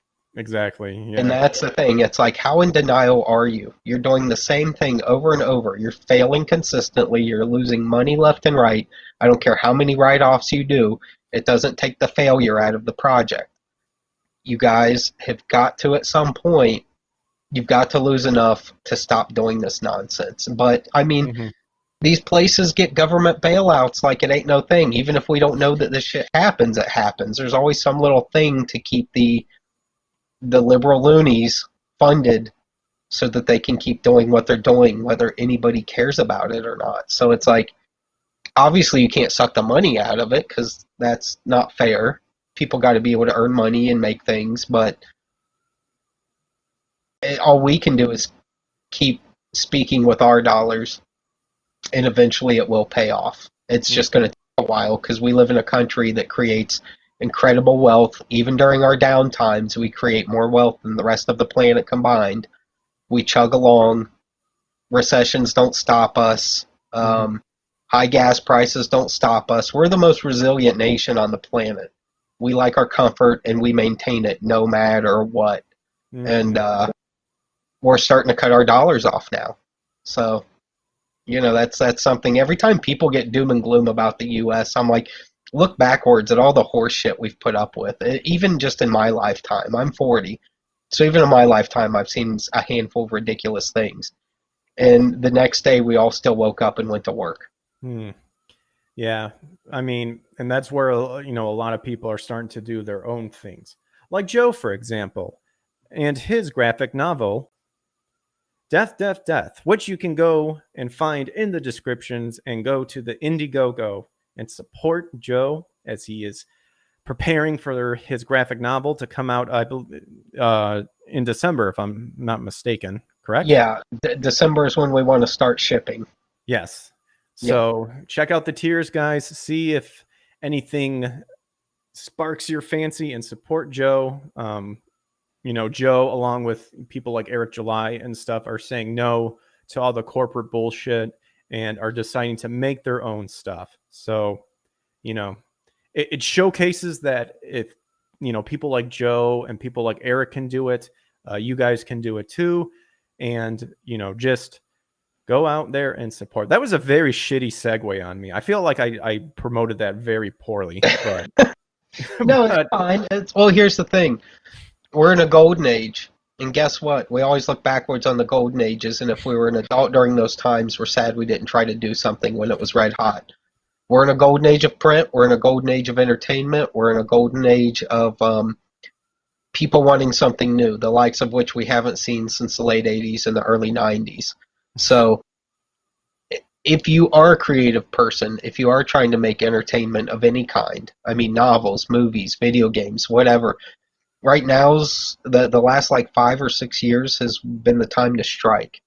And you need to strike while you've got this time, because eventually what's going to happen is, which is what always happens, is corporate world keeps doing so badly over and over that they will eventually take a cue from the few people that are doing good and start. It's the reason grunge went from like the ultimate cool music to listen to, and the style caught on so quick, and you thought, I got to go dig through my dad's closet to find these kind of clothes and make holes in them, to a year later you could go to JCPenney and the Kurt Cobain outfit was on the mannequin. Yeah. You could just, like, corporate America eventually went, oh shit, this really is big. So it got ran into the ground and got ruined quickly, all the same. But the really good stuff survived. The really good, high-quality stuff made it through. So jump on these times while they're here, because there may come a time again where it's a lot harder to get your foot in the doors of different entertainment worlds and to get interest from people that already have tons of options. If all their options are good, you're going to have a tough time getting their attention. If all their options are bad, like they are right now, you're going to have a very easy time getting their attention. So, just words of wisdom from a guy that's been around just long enough to have seen some phases in entertainment history. If you're creative, you want to start chipping away like as soon as possible, because this may be the time where you build that audience or that you can keep building from and consistently have for years to come. Absolutely. And you said that very, very well. And that's something that I resonated with Nick at some point, because Nick stated that something that he said was that something along the lines of, when I found out that I could create and make something and be my own boss and never have to work for anyone again, he pretty much just ran at it. And that was something that really resonated with me too, to where it's like, yeah, like people make stuff because they want to have something that they can put their time and energy and passion into, and they don't want it to be someone else's dream. I don't want to be another cog in the wheel sort of thing. I want to be the main cog, sort of thing too. And that's something that just even at Anime Matsuri, like the energy like at that place was so powerful. For me, it literally made me feel like I could go out and do anything, sort of thing, because you're surrounded by people who are building up to try to get to it, or at certain points that are showing awesome results and whatnot. And it shows that if they can do it, like you can do it too, sort of thing. Everyone's journey is different, and there might be similar steps along the way, but don't try to, a little word of wisdom as well for everyone is bear this in mind and take me seriously when I say this. Oops, shit. I boomered. Uh-oh. I hit the wrong thing. I was going to hide something else. Mike. No.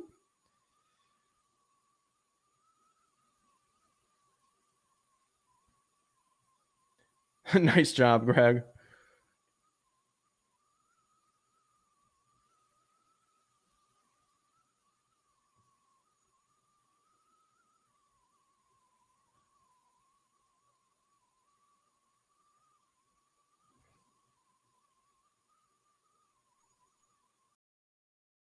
I knew there was going to be a boomerang that happened.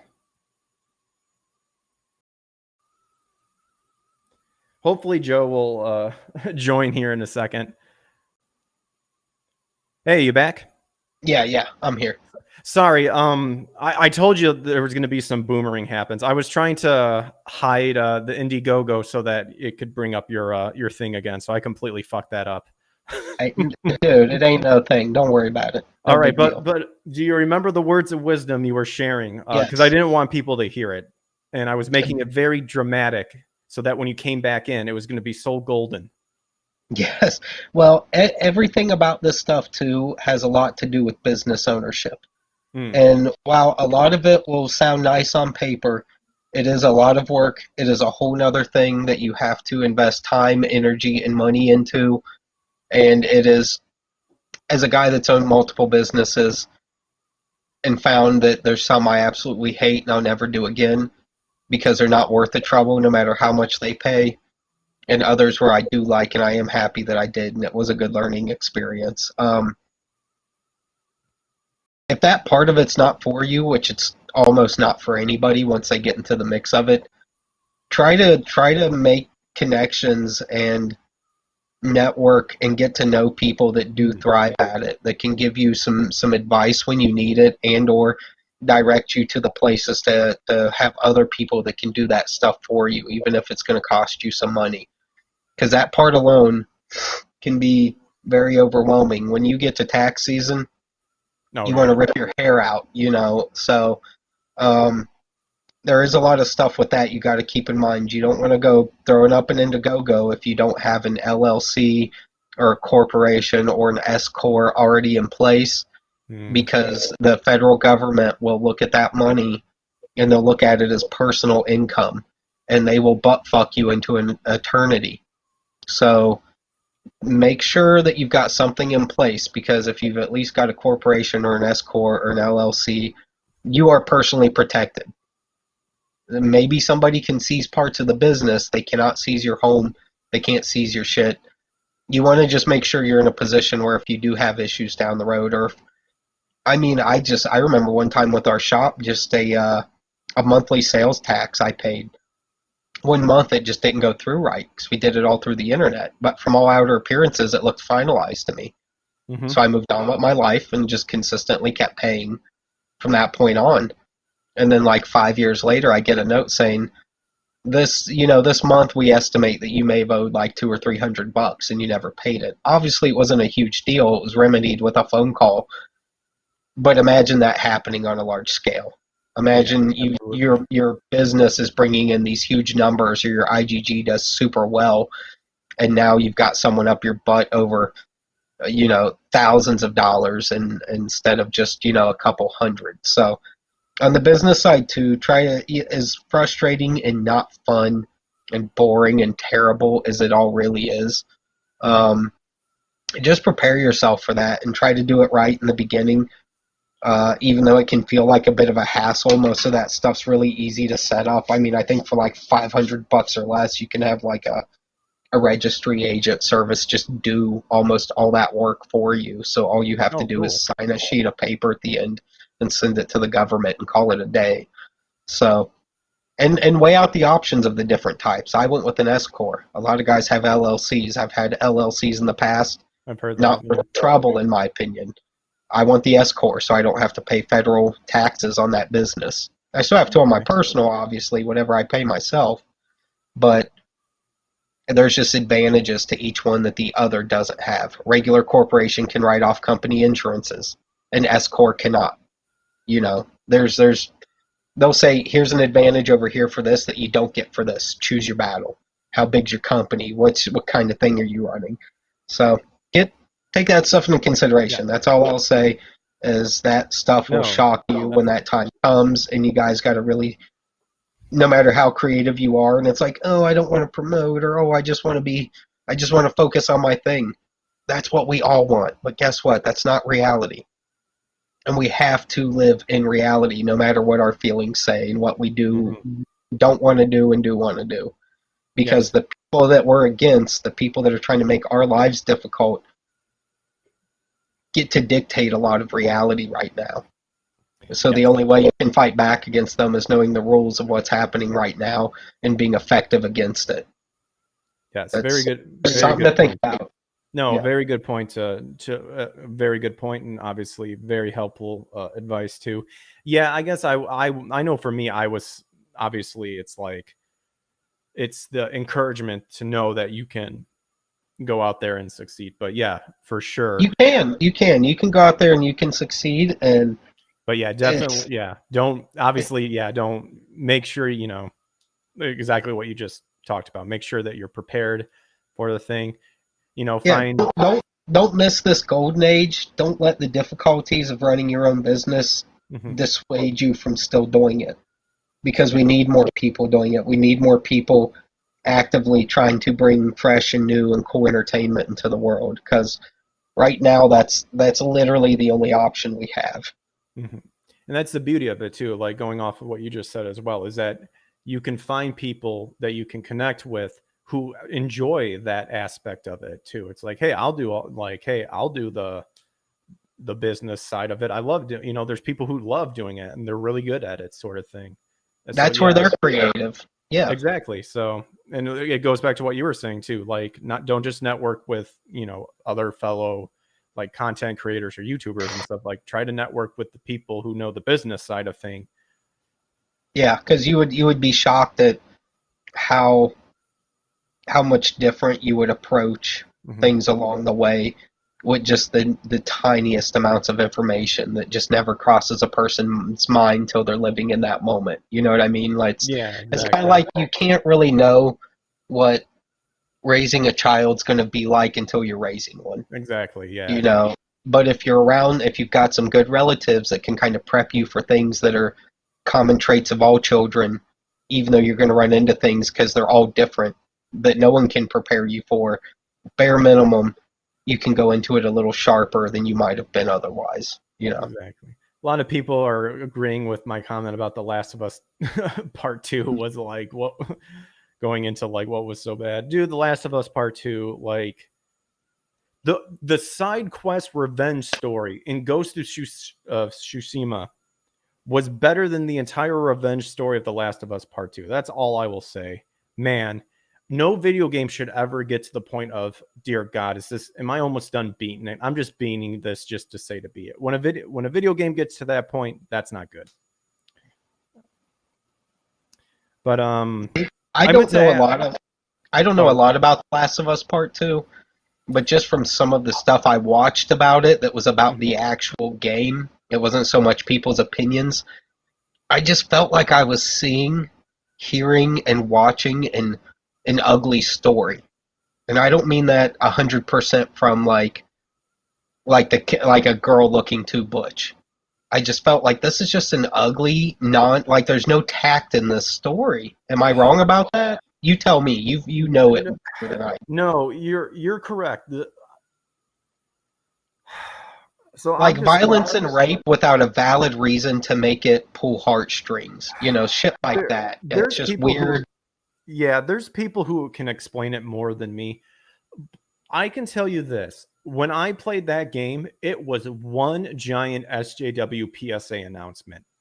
Like, you had a scene of the main chick, Ellie, who originally wasn't even supposed to be in the game, from what I recall. Activists demanded that Ellie and Joel get brought back. I was a fan of the first one. Was about their story. The second story was, I believe, supposed to be about the butch girl Abby, but then people said, well, we want these characters back, so he brought them back, completely changed their personality to where a mistake of Joel, who acted completely not how he would have acted in the first one, takes place. Also, just a disclaimer, I am not a huge The Last of Us fan, by the way. There's people who are hardcore about it. It was the first one was an okay game. I was fine with it. The second one, Chaos Smash does it well. It's a revenge porno is what it is.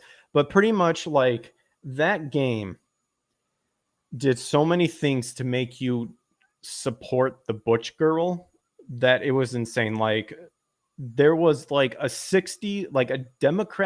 there was like a scene that reminded me of like a democratic 60s like hippie scene. Like, you had the two lesbians making out in a weed room, which I thought was funny. You had them, like, literally you could see the check marks of all the stuff that they incorporated into that game. You had your lesbian promotion. There's a famous line called "a bigot sandwich" was in there. There was transgender incorporated into there as well.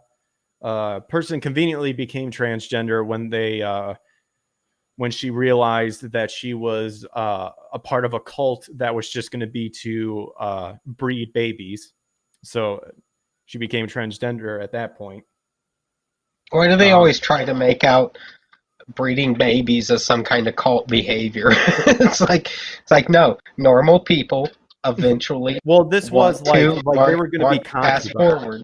Yeah, I mean, it was being set up to where it's like, we need, we're part of this group and we need to grow our community. So you girls are just going to be designated into just being, banged and producing babies. That's all you're going to do, sort of thing. I mean, it's been a while since I played the game, but I just see this turn up in a lot of things, like when they tried to do like Handmaid's Tale, and give this portrayal of like it's just the Deep South took over the country and now they're just like trying to use these women as baby factories. It's like, this is so stupid and contrived. Like, you people are so sheltered and know nothing about the world that you think this is clever? You think this is creative? This is about the most cheesy, retarded thing I've ever heard. I'm not saying things have to be based in reality, but they have to enough that I don't look at it and not take it seriously. Exactly. Like, Have you seen the jokes on Twitter where like people make the jokes about where Star Wars and the Lord of the Rings are going, where it's like it's a banned fanfic? That's what that game was about. But Yeah. the fanfic was written by the original creator because he took the SJW approach. And of course, they're all going to masturbate about how like it won all these awards and stuff like that. But that's where it was. That's where it was for me. I believe it was already rigged to begin with, because a lot of the people who voted for, the award ceremony are SJW people. So of course they're going to win. And then of course they gave shit about Ghost of Tsushima because declaring it was whitewashing and all that bullshit, even though they've stated there was like plenty of diverse people involved in the game, but it didn't matter anyway. They will take. You can tell the people on these projects that are just tuning out the past, because they always say things like that as if they just came across the concept of black people being in something. It's like, no, this, like, I can literally find you hundreds of examples. Stop patting yourself on the back like you did something that's been going on since the 50s. Okay, you're not special. You're not creative. You retards have not come up with anything new. Your diversity ideas are not new. None of this is. We've seen this done right for nearly 100 years. Calm down. It's just so silly. And then, as if their awards mean anything, it's like, do you know how little people tune in to any award ceremony for any entertainment period these days? That shit hasn't meant anything since the early 2000s. Well, it was so funny too. It was so funny because I believe at the time there was the fan favorite where fans voted, and Ghost of Tsushima swept the shit out of it. What won all the awards? Last of Us Part 2. So it just, you saw it right away. And then they get all butthurt because it was like, oh, people are already rating it as a bad game because, blah, blah, blah, blah, blah, sort of thing. Even though like these people do that shit all the time to stop their opponents, sort of thing. So yeah, they pay for the media, or they don't even pay. They just send an email to their their liberal butt buddy over at HuffPo to just write something mean. It's like, you're not fooling us, you guys. You do this so much, and you're not even deceptive enough to hide it or make it seem convincing. That's the thing. They're so brazen, and it's being brazen mixed with being a complete retard, that they have got to a point where they think we don't see what they're doing and that they are clever. And it's like, you're not clever. You're some of the stupidest people we've ever had to listen to. I know. And it's like, you're so evil and dumb mixed together that you've tricked your own brain into thinking you're the good guys. Like, it just doesn't add up. I don't understand how their brains work at this point. Like, I get how they get from point A to B, or how their thoughts move from one thing to the next, but it's all based off of crazy leading to more crazy. It's never based off of ration leading to an opinion or an assumption or something. It's so pathetic. I mean, I look at it as, like, to get a little biblical here, these people are the people who build their morals and their sense of self-worth out of sand. And when that is challenged every day, they have to rebuild it to assert themselves and to assure themselves that they are something. That's why you see these people on Twitter all the time and just constantly have to get that 15-second dopamine hit, because they have convinced themselves that any sort of disagreement is attack on their being as a human, which is so insane. Thus, they build it on the house of sand. And when their ideals get challenged and destroyed, mostly through basic logic, they have to then go into their safe space where all the echo chamber is to get that reassurance again, and then go out. It's insane. These people live in a constant day by day need of being self-assured and reassured. When one person chooses to follow a principle of belief, And it doesn't, it can be Christianity, it can be Islam, it can be this and this and that. There are going to be some stuff where people are going to be upset about, well, what do you think about this? Well, I've chosen to believe in this set of principles. Here's what I believe based on that. You're going to meet people who are just going to resist it every single time. Yeah. And that's part of believing in a set of beliefs, is that there are going to be people who will not accept it and who will not agree with you. You don't have to be, well, these people need to be reassured that they are right, and whenever the spotlight is shined on them, even though that they have to interject themselves into the spotlight. But it's insane. They're the villain that tells their master plan. Yeah, exactly. Chaos Smash. Pretty much, yeah. And it's ridiculous because the amount of mental gymnastics we've seen people have to go through the last Exactly 4 or 5 years, even more so than usual, is it's just on a level like I don't even know how you compete with as a fellow. Like, if another crazy person was in the room, it's like, are you guys all just trying to out Looney Tune each other? Like, what is this?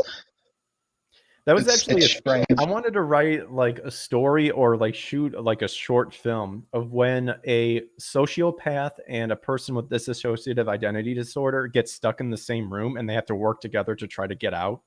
Like, I would love to see how that happens, because the sociopath is going to act like he doesn't care or just go ahead and go along with the personality guy, but the personalities keep switching. That'd be fun to see. Well, and it depends too on if you write it as personalities derived from just having like a literal like problem in your brain that was developmental or an extreme chemical imbalance, or if it's a trauma induced. Exactly. Which is 90% of multiple personality. You're going to rarely find someone where it's just a weird kink in their brain. It's almost always. Yeah. There's unfortunately some sort of damage that happened. DJ Combo, I think I said Combo before, and I can't read apparently. So DJ Combo says everything for some reason has to be diverse, which I really think they overdo it a lot. Never mind the ideas and develop characters in it. Well, that's part of my personal belief. As someone who is a Judeo-Christian, I think that it's demonic work that's happening, and it's actually part of the goal is to make everything as neutral as possible so that people will be begging to be told what to do, and it would be all the more reason for the Antichrist to come about and to convince the world to follow him. Because if we're going scripturally, that's what he does. He tricks the world. But there's a reason the Baphomet has an animal's head, a female's breast, a man's penis. You know what I mean? Hands pointing above and below. There's a reason everything is mushed together into this one symbology, this one satanic symbology. And it's to make nothing good and nothing bad, when we know that's not possible. There is good, there is bad. It's to say it's very much just like, if you're not a religious person, it's just nihilism at its core. It's just never caring about any one thing enough to ever have emotion about anything ever. I meant to ask, what were like some of the comics that you've read in the past? Because I never got into comics that much, but I have read like V for Vendetta, some TMNTs sort of thing. Like, was there like some I guess like a genre you enjoyed reading as a kid, or as currently, or whatnot? Well, as a kid, like, I was pretty undiscerning. I just loved superheroes, mainly DC superheroes. So like, really, I would pick up anything from that realm. But when I really started to notice like quality differences and things like that, I recognized even as like a 10-year-old boy that Jim Lee's X-Men versus maybe some fill-in artist for an issue or two ago were two different people. Like, I could tell the difference between the art. One looked absolutely insane and awesome and like nothing I'd ever seen before, and the other one just looked like your stereotypical generic, just busted out quick superhero comic with nothing special about it. That always threw me off too, because I would always see like I guess the most like aside from Garfield, which you technically that's a whole other thing, but the comics that I actually read are the Punisher Maximum comics, and that was something that always threw me off a little bit, is that like the style would change, where there would be a certain point where it was always the style, and I was like, this is really cool, and then the next one was like someone different. Yeah, it's just a problem with comics in general. They tried to have those monthly schedules. It worked in some cases, it didn't work in others. So you would go through these spats where you would have consistent art teams, and then you wouldn't, and blah blah blah. But I would say like my favorite stuff when I was young was like when John Byrne took over Superman for a while. I love that, which I'm a huge John Byrne fan. Like, he's one of those guys where you could even like tell me like, oh, he's a super liberal and he's this and that, and I'd probably look past it because it doesn't affect his work. Nice. You know? So I don't care if he is, because he's not trying to screw up these things that he helped make great. If anything, he's trying to still make them great. So that's anything he did. Like, if you look at Fantastic Four like I did, you just saw a stupid generic comic book your whole life with a stupid stretchy character. I hate stretchy characters. They make me tear my hair out because they're literally the stupidest crap you come up with when you're like a 6-year-old boy. They're so dumb and they look ridiculous drawn. You can't make them look good. But John Byrne took Fantastic Four and made it one of the most interesting, well-drawn, creative. It's proof that if something's done well, it doesn't matter how stupid it is on paper. It's just a general design or something. And I suggest anything John Byrne's worked on outside of like his like modern stuff that you can tell he just does to pay the bills, that has zero effort put into it. But I get you. Yeah, I'd say in my teens, I was really into everything Top Cow did, because frankly, they were just the only people making good comics in the late 90s. There was a big hole there. Marvel was awful. DC was awful. Image was just kind of hanging in there waiting for all the studios involved with Image to do something. And Top Cow was one of those studios. And they were producing just new, fresh comics, stuff we had never seen anything like before. The color was on a level we had never seen. The art was on levels we'd never seen. So anything from like Top Cow's late 90s, anything Michael Turner worked on, like Michael Turner's run on Witchblade is awesome. Fathom, one of the most well-drawn comic books to this day. I can't stress enough how good that was peak Michael Turner.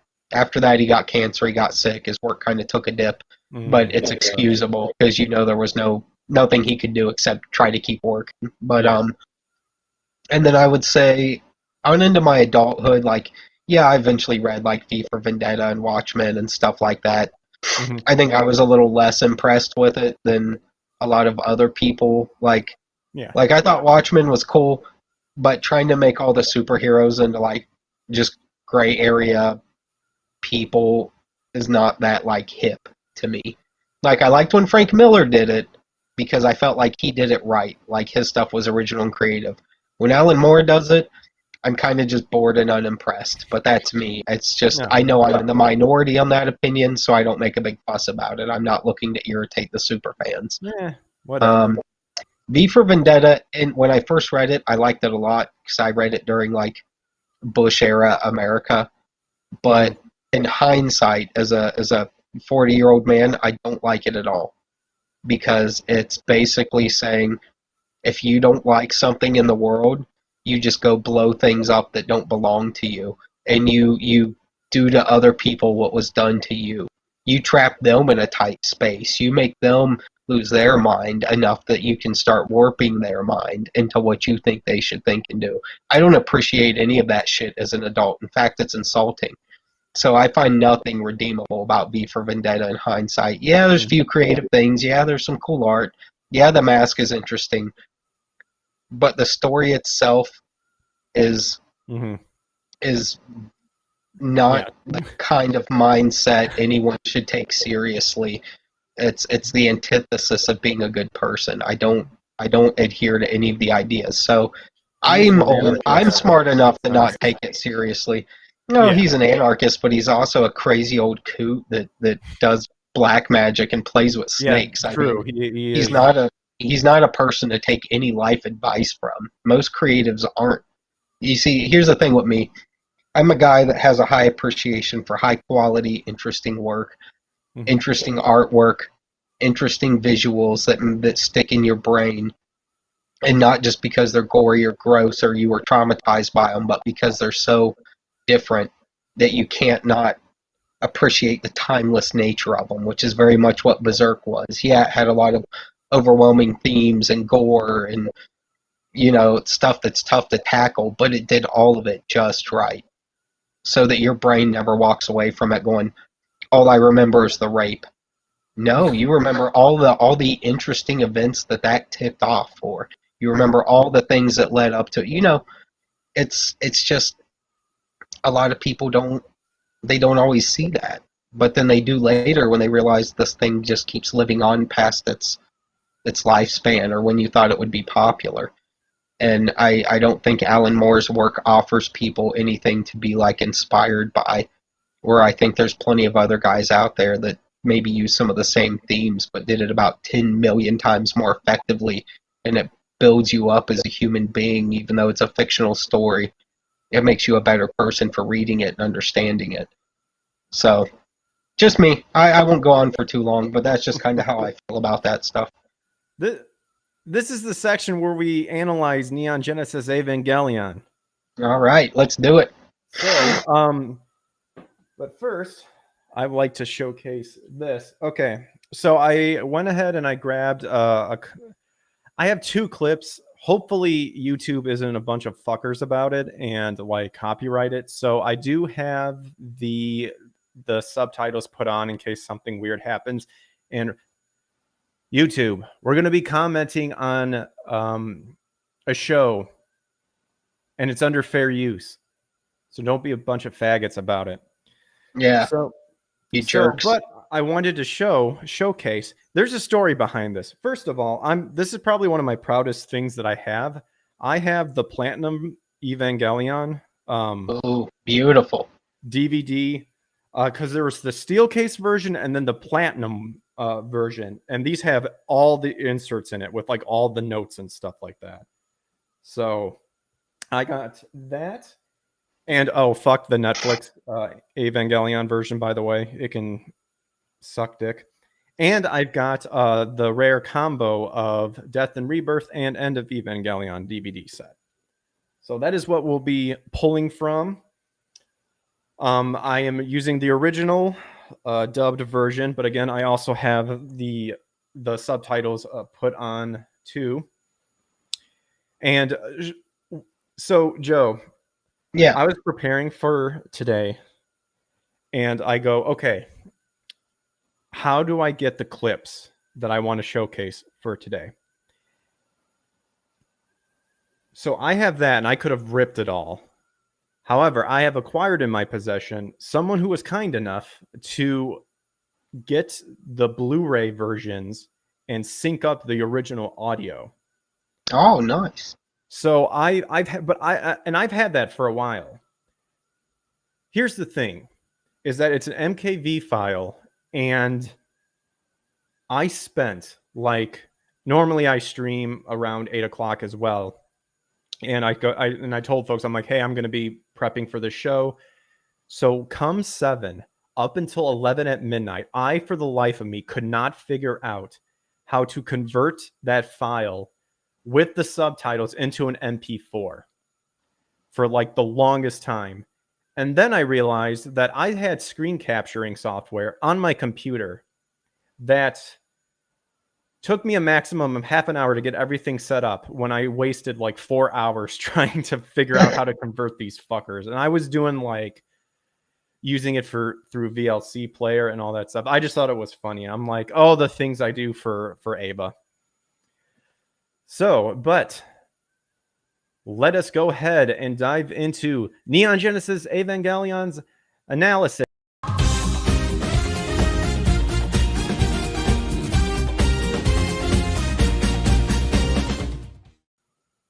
All right, there's a little video I put together. So, I'm gonna go ahead and let's see. I meant to ask Joe, how much time do you have?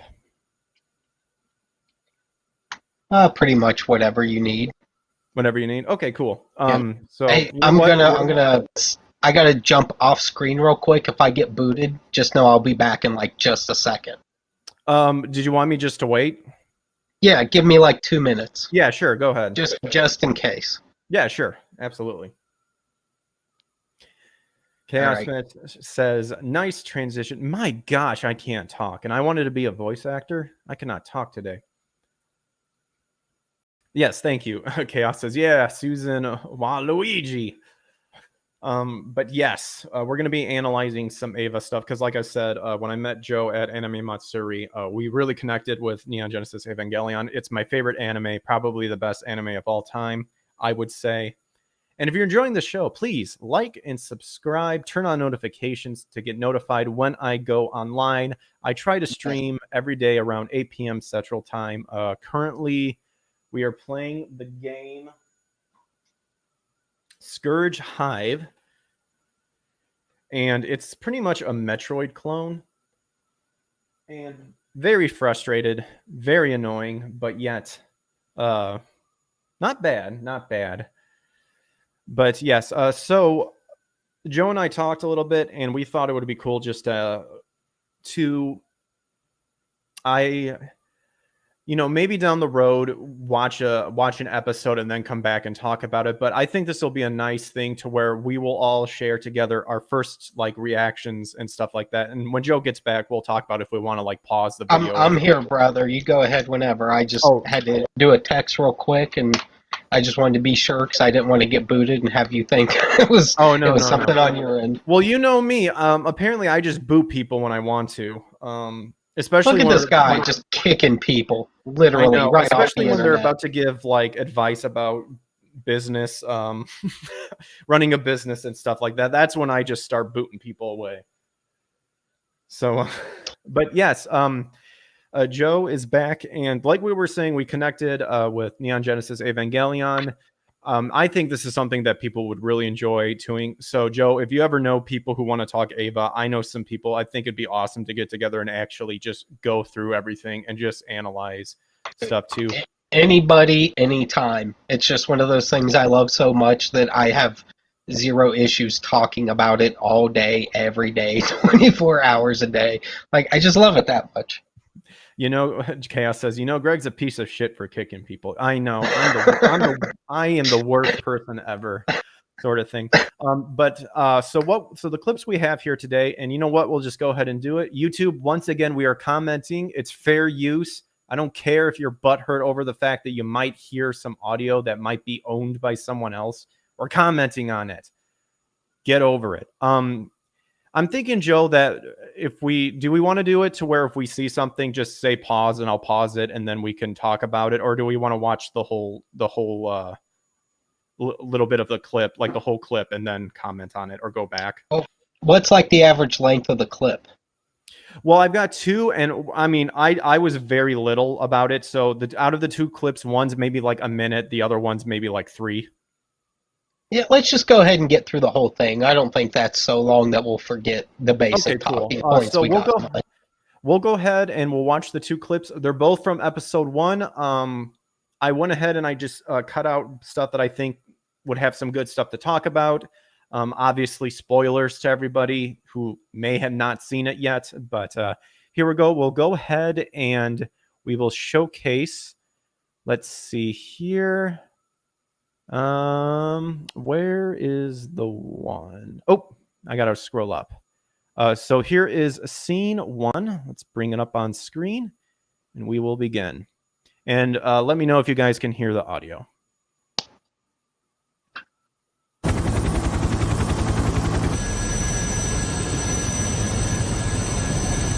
Can you guys hear everything? I can. You can? Yeah, I can hear it good. Okay, good.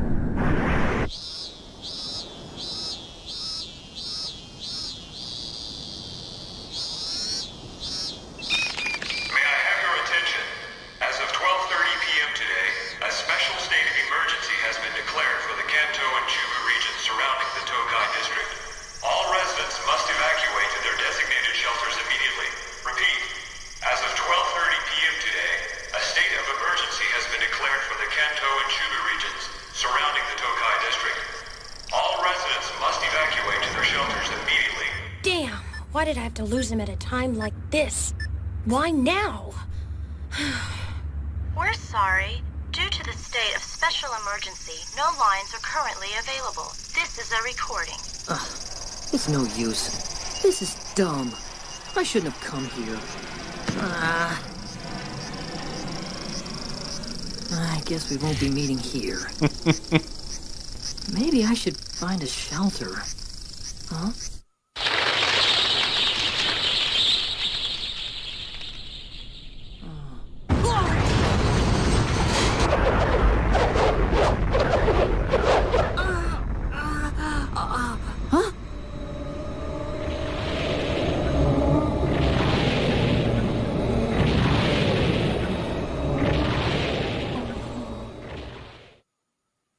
Alrighty, so that was our first scene.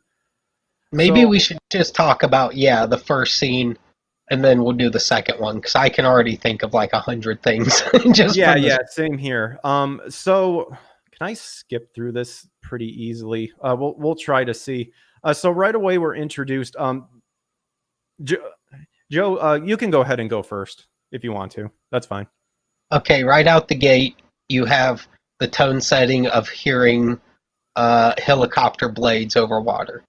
So Mhm. right now you've got sound to match up with an environment. You jump right over to seeing clearly that something's happened where the bulk of what was originally Tokyo is now, a lot of it's underwater. Mm-hmm. So something caused that to happen. These are subtle things where they don't have to explain it to you right in your face like you're some dum-dum. But you know just by what you're seeing, something's going on. You see this giant creature heaving, swimming under the water. It just sets a lot of tone right out the gate that makes a person uneasy in the best ways possible. Yeah, Hideaki Anno did like an excellent job. Dude, right off the gate, like so much stuff that's happening, and you get to see what Ava like will transpire into, and like what you said right away, like this huge creature just showing up. Here, I'll mute it and I'll let it play. Like this huge creature showing up, very humanist, or like human sort of type thing. I love But this its shot. form makes you, I love it. The form of it makes you uncomfortable too, though, because you've got a creature with weird features, and if there's one thing that makes people uncomfortable, it's elongated limbs that don't make sense because they look weird. It's the strange little skull face thing on the front of it. Yes. It's the weird gills. You've just got all these small touches that instantly make you uneasy. You know that this thing's serious because there's about 10,000 tanks lined up, but you still hear the cicadas in the air. You still see these pretty plants. It's so good. All right, I'll shush for a minute. No. That's like, I agree with 100% too. And I personally I think the Ava's form and even the Angel's form are probably like my favorite sort of mecha design ever. Oh, yeah, for sure, dude. Because it's cyborgish in a way, especially with the Avas. Because look, we all know that Big Mech is Big Mech. Yeah, exactly. All Gundams, no matter how much Gundam variety you get, it's Gundam, it looks like Gundam. No matter how many Transformers you get, they're Transformers, they look like Transformers. There's a certain way that Big Mech was done up until the point of this show that had never been broken from, to the point where it got old and the Japanese were sick of it. This show single-handedly kept that genre from being completely dead. Yes, exactly. And it bailed it out. Yeah.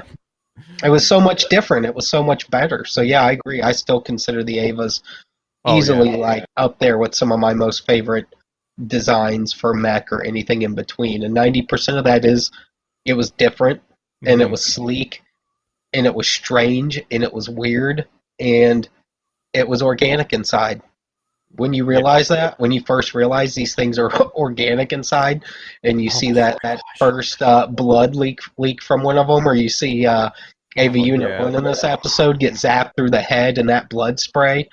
Ooh! Oh man, dude, It's awesome. I love this shot right here too.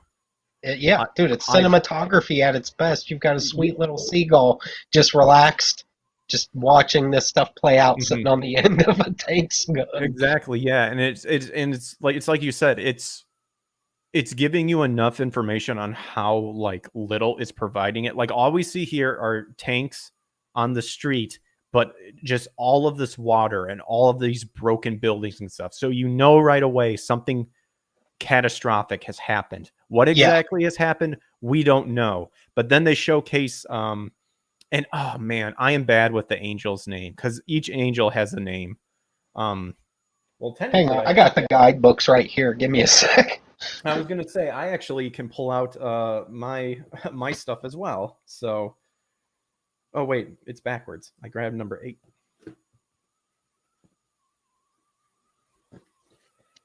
And I did not pay that ridiculous amount for the Blu-ray version, that limited run Blu-ray version, because this is the superior version. I do not like the well, that's a whole nother rabbit hole to go down to. Yeah. Variations on. Dude, check this out. Like, this came with like still an iron-on sticker. That's cool. And then let me see here. Dude, we could actually do something where I literally like send you like scanned copies of this and we could just read the like, because this is actually like episode commentaries from people. It's insane. Let's see, Angel Attack. Let's see, it was how do you pronounce his name? Sachiel? Yes, Sachiel. Sachiel. Because yeah, these all have like biblical names that people associate with like the way like people that are really into like Judaism and Hebrew names. That's all just, heaven names. They all end in the LL. They're really easy to identify. I'll hold this up to the camera. I don't know. I don't, again, guys, if you really want to see the show, we don't want to spoil anything for you, but I will be showing some stuff. But yeah. And you can kind of see it. Dude, look at this. Like, this ain't like these booklets have like angel, like little, what do you call it? Like dossiers and stuff like that. It's insane. Oh yeah, that's why they're so cool. They're basically source books. Exactly, too. Did you know that like some of the like video game stuff had stuff that no one knew about? Like the first time I heard about the ancestral race was actually like from the classified information from the video game. Oh yeah. Yeah, there was even a paper RPG that has information that's only in that, and it was very small and minute. Not a lot of people have it. It's actually really expensive and tough to get a hold of. Every piece of Ava anything, whether it was a video game, book, you get little snippets of something that you never got in the show. And I don't think it's so much because they didn't have the information as much as like they just had to pick and choose.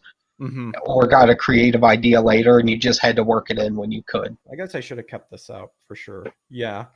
No, absolutely. I'm so like, trying to be careful here because I don't want to. I got this. These like are crazy expensive now since they're out of print. I'm so happy I got these way back when I did. The juice was worth the squeeze.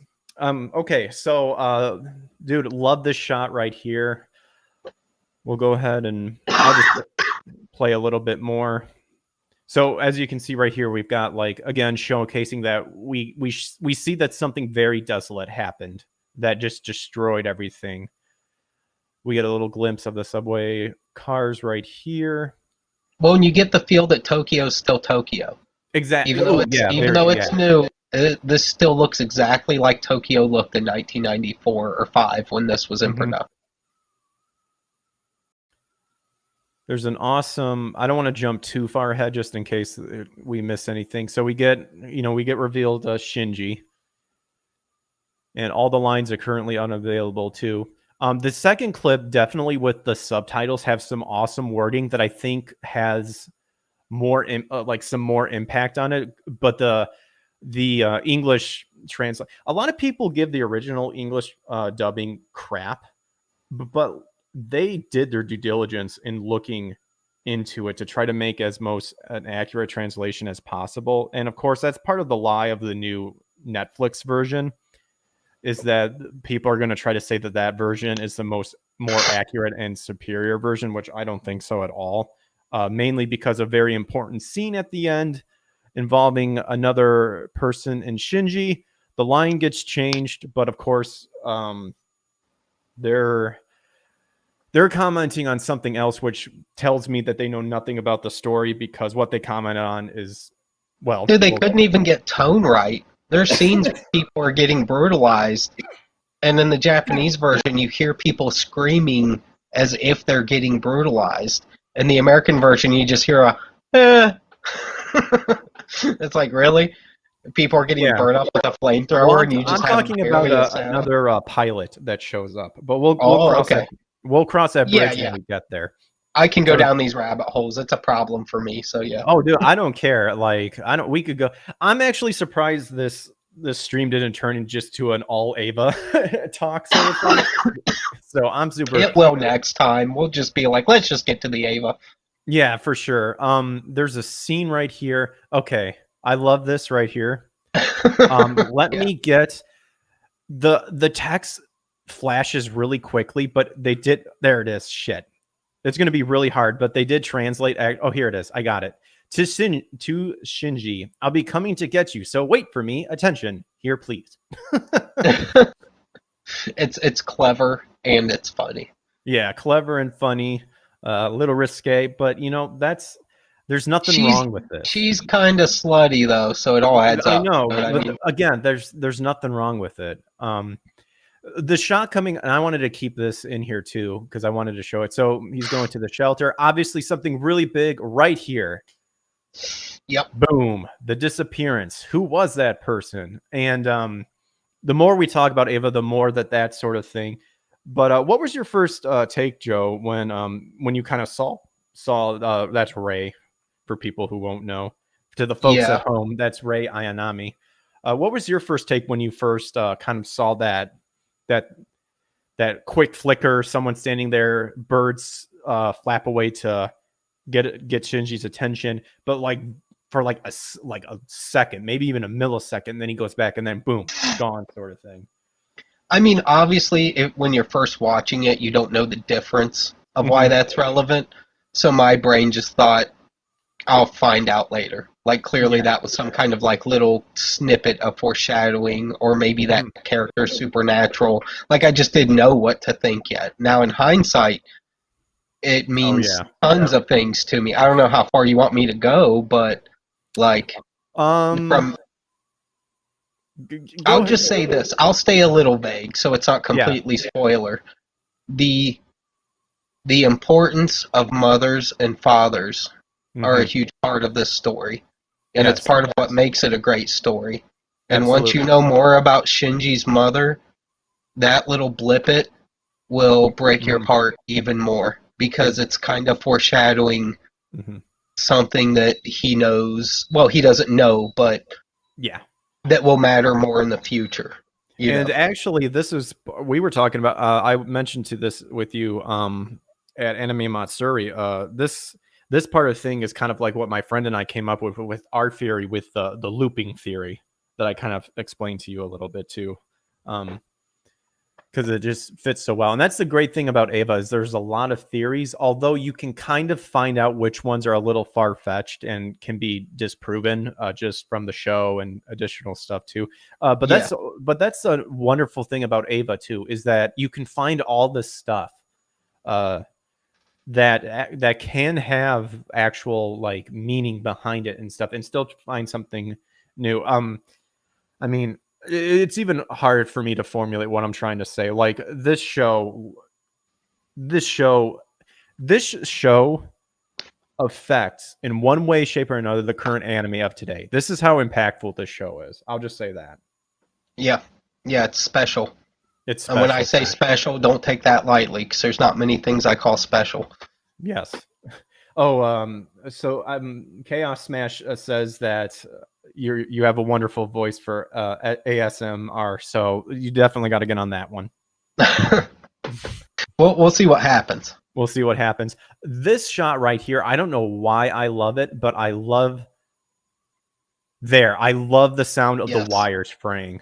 Yes. Well, it builds intensity, man. You know something big's about to happen. Things are shuddering, doors are flapping. You hear those the power lines whipping around like in the wind. And then this. Yeah, and I just think just the planes backing up. exactly. Just the planes backing up makes you go, "Oh, what the fuck is about to happen?" And what I like about it too is that it's also showcasing like the advanced technology per se, because in the beginning we just saw regular tanks, and now we're seeing like these sort of planes that are having additional technology added to them, and then in the next clip we'll see just how insane technology like in Nerve and that stuff showcase. And then, this is towards the end of the clip of where I cut it, but then we finally see them Sachiel just roaming out, and I just love how nonchalant he is. He's like, I'm just walking, I don't care what's in front of me. The angels are very much like mindless, but not really. You know what I mean? It's a strange in-between where it's another thing that's like it's left a little bit of a mystery and you're fine with it. Mm-hmm. And I think that's actually where I think people involving the certain person I was talking about, another pilot with Shinji, don't understand exactly what that scene is meant for. And it has to, I think you may know where I'm getting at with Joe, when you said the angels may seem like they're mindless, but they're not. Sort of thing. Like it's not so much they're mindless as much as their mind has one track, and they don't give a shit about what's in front of them, behind them, or underneath of them. They're attracted to one thing, and they're drawn to it, and they're not going to stop till they get to it. That's all it is. It's not that they're dumb or they're mindless. It's just they have one singular goal, and they're so powerful. Exactly. What are you going to do to stop them? You're going to fight angels with angels in a way. Very algorithmic, says Ryan. Yep.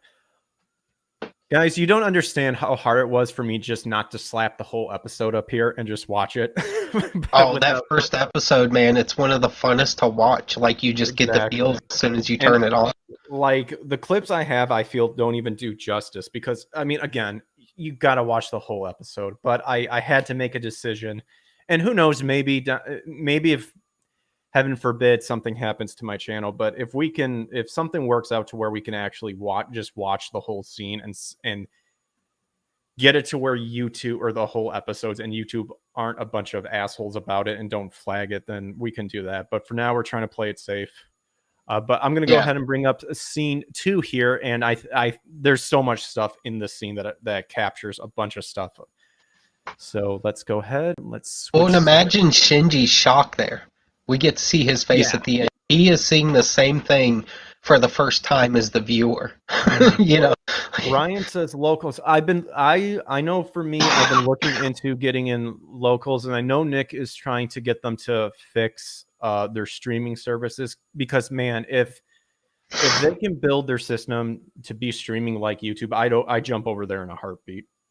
In a fucking heartbeat. And honestly, it might at least be an outlet in the future for things like this. Yeah. But as we continue again, Joel's social media is listed all in the description. Follow all the stuff, check it out. So is my stuff. Smash the like, subscribe button, turn on notifications. I'm pretty sure I'm also shadow banned. So a lot of people tell me they don't get notified when I go live. So thank you, YouTube. You guys are good. Chaos Smash says, "Oh wait, you already have an Odyssey." I do. Good thing about Odyssey. I'm so excited from watching Eva. Good thing about Odyssey is that it auto syncs. All right. So next up, scene 2.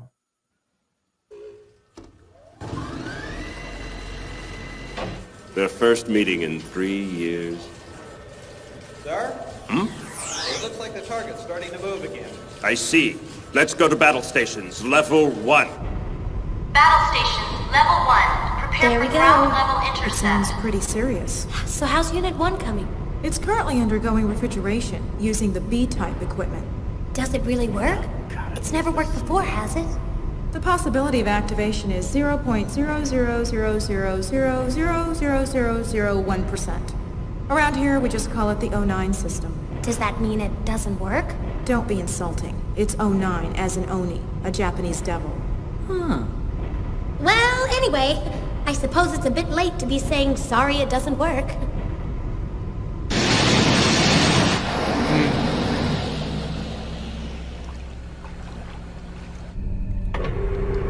Hey! Why is it so dark in here? Oh, it's a face! A giant robot! You won't find this in there. What? This is man's ultimate fighting machine, the synthetic life form known as Evangelion, Unit 1. Built here in secret, it is mankind's last hope. Is this my father's work? Correct. Oh, It's been a while. Don't be gay, YouTube. father. We're moving out. Moving out? But Unit Zero's still in cryostasis! Wait a minute! You're gonna use Unit 1? There's no other way.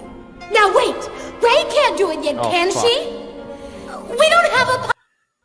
Crap. I literally just got... We've detected copyright audio and video in your stream. Your stream may be temporarily blocked. No! You assholes. Let me check something real quick. Are you guys still there? Are you still I there, mean, Joe? it looks like you're still live right now. I don't see it affecting it. I've got it up on my PC beside me. Okay, this is... Okay. It's still up so far. Okay, I just got a warning. So I'm going to... Man, I'm going to go ahead and mute it, and we're just going to...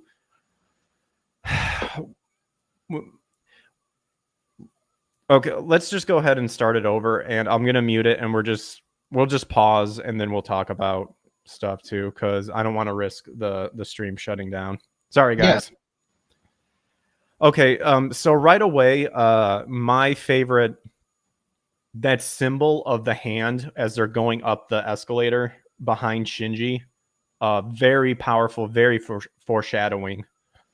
That's such a good. It is, because you go, what's that giant hand the first time you watch it? Exactly, too. It's intimidating. There's just a giant hand. It's intimidating, too, and it in a next thing, it's going to kind of show it for me. It kind of foreshadows something that actually appears towards the end of the clip that I do have. I bet I know what that was. What's up? I said, I bet I know what that was. Yeah. Like that that foreshadowing. See, you just said something I didn't even think about, but now that I'm looking at it right now, you know what I'm talking about. It's in this clip. Yeah. I love the coloring too. The oh yeah, it's beautiful. I actually love Unit 1's color scheme. The purple, the neon green, and the black. Just they're awesome. classic, like color theory. Those are colors meant for each other. Like if you work with painting or anything like that, those are colors that go together, and they are positive in our brain. Yeah. I'm gonna try to pause it right here. So I love the subtitles. This is mankind's ultimate multi-purpose decisive weapon, the synthetic human Evangelion Unit 01. And they say something different in the English version, but I like the subtitles version here. Built in absolute secrecy, it is mankind's trump card. They say it's mankind's last hope, but I love the fact that the subtitle says it's a trump card, because well, I'm not getting political, but you can't help but admire the coincidence. Yeah. You know what I mean? If that's gonna chalk it up to. I just got another heads up warning. Oh my gosh, dude! YouTube, go fucking suck a dick. Gosh, this is transformative. We're doing commentary I'm gonna on go something. ahead and risk it. We'll play it a little bit too. But I love how it says last hope, where with last hope, it kind of is like, okay, this is our last resort sort of thing. But with it saying it's our trump card, it's like, no, this will be the deciding factor. Yeah. It's because it scans the screen. Yeah. Well, unless I just keep constantly moving my mouse around, I guess. I don't know. Maybe that can help. So Shinji goes, this is part of my father's work. And here we get to see the relationship between Shinji and Gendo Akari. I love that smirk right there. We're moving out. Yeah, it's a little. It makes you even more uncomfortable when you get to know these characters more. Yeah. I'd say every 30 seconds. There's no other way. Hold on. Rei can't do it yet, can she? We've got no pilot. And then one has just been delivered. Are you serious? Shinji Akari, you will pilot it. Ugh. So imagine you're 14 years old and you just get shown this huge ass robot. And you're like, hey, you know that big thing you actually saw just outside? Yeah, you're going to hop into this thing and you're going to fight that fucker. Well, and what the audience didn't see here too was they already tried to nuke the critter.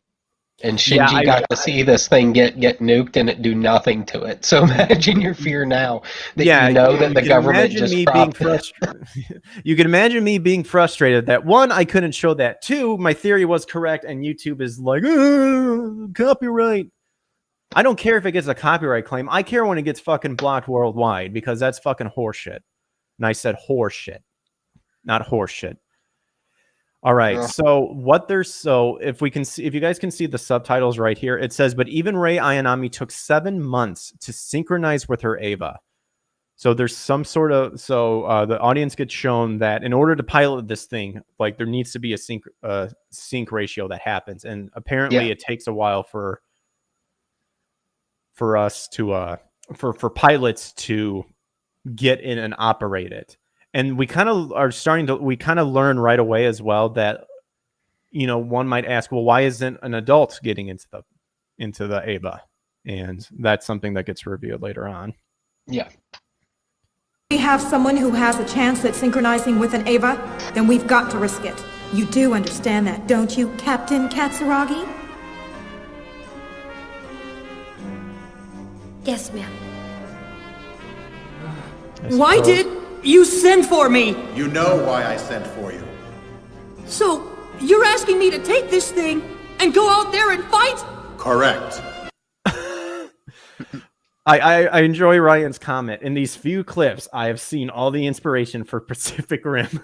Yeah, pretty much. Except Pacific Rim didn't do it even a quarter as good as Evangelion did. They just kind of did a crappy story with a good enough visuals to make us look past it. But oh man, could you imagine an Evangelion live action movie? Dear Lord, please let it happen and let Netflix not fucking have it. But I don't trust anyone to do it yet. Like it would take the right people. That's where we come to trust it. Yeah. Okay, right off the bat on these clips, the clip we just saw, you're finding out that people that are to some degree on equal levels of authority still keep secrets from each other and are still in the dark about things. There's a reason that one girl is in complete shock about the decision that another one is informing her of. Yes. And that's because you find out that in a world where big government is a thing, and they keep things from each other. The pyramid of secrets is just as real in this as it is in real life. It's always the people at the bottom that know the least, and sometimes even the people at the top don't know as much as they should to make informed decisions. Yep, they're already doing it with Yu Yu Hakusho. I already made a short video about that one. Oh, that's going down a whole nother rabbit hole. Here's a hint for anybody who's trying to make live action anime shows. Don't make it look like a cosplay fan film. And don't stray from the source material either. Nobody wants your take. What we want is the exact same thing, live action, not your take. And I think this is where Christopher Nolan, successfully did it, even if some people may not like it. Christopher Nolan did it well enough to where it is slightly believable that this sort of universe can exist within us in our universe, but there are hints to showcase that clearly there's some non-realistic stuff. That's why I think the live-action Rurouni Kenshin series is really good, because there's some fictional and mystical moveset that happens that are clearly like done with wires and the choreography, but it captures panels from the manga. But however, they made the costumes dark, they made it realistic, they made the anime pompadour hairstyles not the full bright colors that make it look like a wig. They had mixtures of color into it that showcases that it's that character, but it's realistic enough. But that's going down a whole nother rabbit hole. Let's go ahead and continue. Whoops. How can you do this to me? I thought you didn't want me. Why? Why did you have to call me now, Father? Because I have a use for you.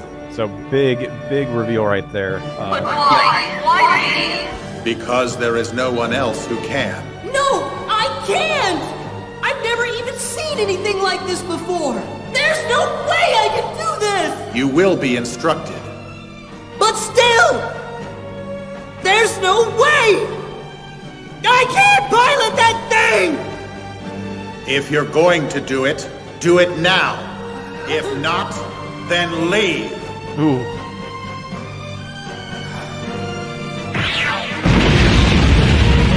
Boom.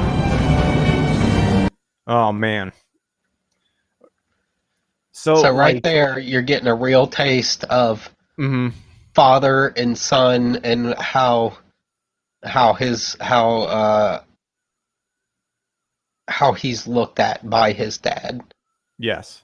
He literally says right in those first few minutes, because I have a use for you, but also says you're the only, basically insinuating because I have a use for you and because I need you right now. Yeah. But he doesn't want to fully admit it's really about the need. It's like he also wants to keep Shinji in check by being like, because you're useful now. No, it's because he needs Shinji worse than Shinji needs him, but he can't have Shinji know that, because that's like power he could have back over his father. Yep. Just got another warning that something could be happening, but we stopped it. So fuck you, YouTube. All right, I may just have to pause it now and then too. So we'll go ahead. And also, it must. Also, you saw a case right there. The Judeo-Christian symbolism, the explosion with the giant cross. Yeah. Awesome. I love it. Yep. Oh, heads up. We've detected copyright. Suck it. No, you didn't. We're commenting. Census. So, another one. Shinji, we don't have much time.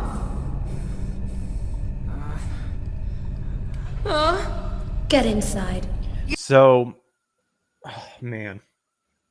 That right there, very powerful. So, not only is Gendo showcasing, like, look, you're here because we actually need you, but if you don't want to do it, leave, even though technically, like, Shinji leaving wouldn't actually not be beneficial for them. Like, he has to be there. Yeah. But it's showcasing now the problem that Shinji has throughout the show is right away all the adults are telling him, you need to do this. This is your purpose. This is your only purpose, sort of thing. With no time to prep or prepare or get his mind in it. Yeah. It's just you're being thrust into this. You've got to make a decision right now. Yeah, exactly. Rod says, I saw Joe Ball's art style, and it's pretty unique. Why can't you play it without audio? I can. We may have to. But if YouTube is constantly screening, I mean, I'm trying to fight the YouTube algorithm here, guys. I'm doing the best I can. So far, we're avoiding a lot of stuff. It's YouTube, man. They're being a bunch of buttholes because they just don't understand fair use.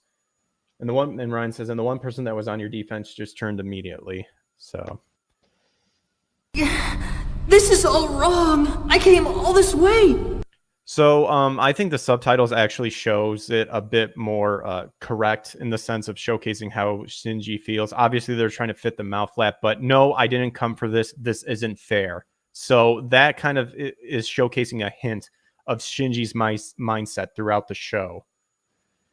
Is that he's kind of forced into this, and then he develops something else that will be revealed, and a phrase that will be showcased later on called the hedgehog dilemma, His life is filled with unfair circumstance, and you're seeing him getting sick of it right now. Yep, exactly. Oh, why did I come? Why, Shinji? Exactly why did you come here? You mustn't run away. You must confront your father, and you must confront yourself. I know that, but I just can't. So a lot of people give Shinji crap because they call him, he's like, just, you hear the meme, getting the fucking robot, and he's all whiny and bitchy and stuff. But I think a lot of people don't tend to understand that, like, this is a 14-year-old kid that just came in and is just being shown all this stuff. And now you're being told you have to do this for the sake of humanity. And they're not telling you what it is, but you just got to do it. Well, and boys without like long-term father figures in their lives do react to things kind of like this. It's if you don't have a man around showing you what it means to be a man, and you're exclusively being raised by grandmothers or single moms, and not that they can't still do their job right, a lot of them still do, but realistically, this is kind of what happens, is they are a little more, I don't know how to explain it. They're when someone tells you to man up, how can you when you don't even know what that means? You've never seen a father man up to know what it means to suck it up and move forward. So it's a subtle thing, but it's real. And he's having to face a guy that's been out of his life for 3 years that literally just said, well, I think I can use you. He didn't say, "Oh, I'm so happy to see you, Shinji. I love my son." he's like, "Hey, boy, do what I said or get the fuck out." It's not the best first meeting. It's not a good homecoming, Yeah, and exactly what you mentioned earlier, Joe, as well. There are different various of people who don't know what the other person, that hierarchy of government, but yet they're all coming down on you saying, "You got to do this," sort of thing. Yeah. So just all that pressure being put on Shinji. So it's no wonder why he's pissed off and being whiny about it.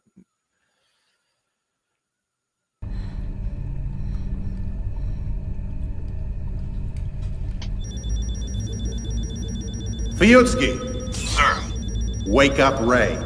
Can we use her? She's not dead yet. Okay, so this is another part where kind of a different variation from the subtitles to the English translation dubbing. She's not dead yet. In the subtitles, it said she isn't dead.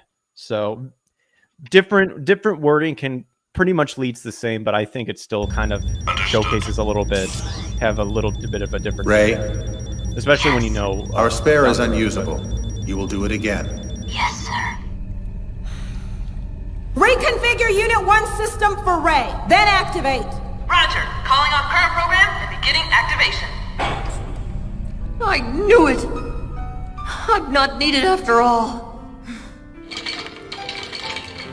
So there, I kind of mentioned it before, and it does get mentioned later on. So that's kind of the idea, a little bit of part of what's called the hedgehog dilemma. There's a little bit more to it than that, but you just heard his inner monologue to where everyone's saying, "Get in here, like you got to do this." He's saying, "I can't do it." But yet then in that inner monologue, he's saying, "I guess I'm not needed at all," even though just a couple of seconds ago, they're like, "You are needed," sort of thing. So, well, he's getting like a little dose of reality. Yeah. It's like they're going to still try to do something whether you're on board or not. Yep. So I paused it right at some fan service, so enjoy. Hashtag, keep in mind how old these people are. Alright, so, yeah, first, so, as we, look at that. Awesome. Love that too. So that showcases that where they're at now is underground. I unfortunately, obviously, because of YouTube, I couldn't showcase, because you do see where everything gets led to. But in order for the humanity to protect itself, it's figured out how to lower all of its stuff underground. Yeah, they have a geofront below the city that you cannot see from above.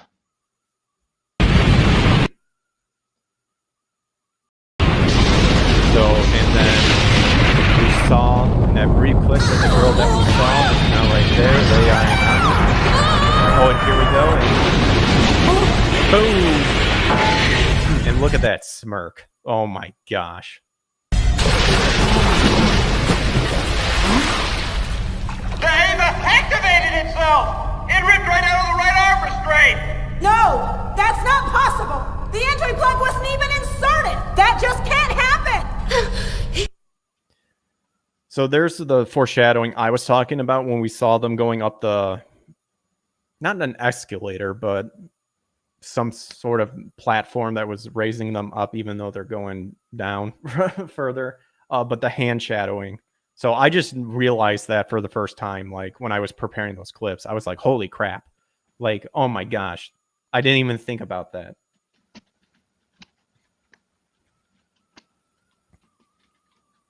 Uh-oh, you still there? Still there, Joe? Yeah, I'm sorry. Oh, no, that's all right. Repeat what you said? That was the scene I was referring to, where when we saw them going up the hand platform reach with the hand covering Shinji, and then we just saw Unit 1 activate with no W plug inserted, and that's where the pilots go. That you get revealed on how they get inside of the Ava is through a dummy plug. And just God, it's driving me nuts. The things I want to say, the significance of that hand coming up over Shinji specifically. Yep. It didn't go up around anyone else. His head was the one that floated by the hand earlier when they were going up the escalator. It's just, there is, and here's the thing too, like, you just got to remember how important, like, the roles of mothers and fathers are in this. And you're seeing in real time, like in the show, who gave a shit and who didn't, and I can't explain any more to that. And Rod, you would probably even relate to some of this, because you got to see it. I want to say more, but I can't. It's driving me fucking crazy. Move on, or I'm gonna spill the beans. I know it's hard. We might have to set up a locals, because if the local streaming has two, well, I don't know. Can you have multiple? No, I'll look into it later. We're close to the end of the clip, so. You mean it reacted without any kind of interface? Was it really to protect something? To protect him? It's him. So the subtitle there says we can do it, as opposed to it's him, but obviously they're trying to fit something in there. Ooh. See an eye. Ooh. Ooh, girl. I mustn't run away. I mustn't run away. I mustn't run away. I mustn't run away. I mustn't run away! I'll do it! I'll pilot it! And there we go. There's the end of the two scenes. YouTube, you guys are fags. Fix your shit. Oh my gosh, come on. Fair use. Well, at least we're through that part. You can literally just like take it off the screen now and let the worry pass us if need be. No, yeah, for sure. You clearly wouldn't have to, but all right, guys, I did it. I avoided many warnings of like, this could be struck. This could be blocked worldwide if you guys keep continuing it, but we paused it enough. YouTube can die in a blaze of fire. It's like in Aqua Teen Hunger Force when Frylock clones all those TVs. And he's like, I thought you said, and Meat One's like, I thought you said TVs were bad for you. And he's like, yeah, they are, but we fucking need it. Yeah. Oh, yeah. That's 100% accurate. That's just called being honest about a lot of things in life. So I think that clip showcased like so much of what that show like is going to, like, not going to. It's not like it's brand new. Is going to reveal. The first episode sets the tone and gives you the hints of everything that will come all the way through End of Evangelion. Like, nothing was forgotten about or lost. Like, yeah, there were a few, like, little questions or mysterious things we don't get answers to, but it was kind of like, it was stuff that's not overarching to the story. It's just, like, nitpicky details for super fans that want to overanalyze everything.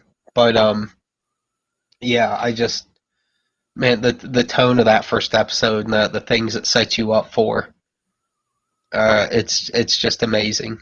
And it's even the way it's cut. There's things people don't know if they haven't watched it yet. Where, you know, the way it'll jump to after an event and then take you backwards and show you what got you there, or maybe work in the moment. You know, it's interesting too because it's a show where everything. What is it supposed to take place in? 6 weeks? If it was real time, or was it 6 months? The show? Like the show's timeline. Like I thought all the events of the show were supposed to take place within like a literal short time span. Yeah, that one I'm not fully up to date on. It's been a while. I want to say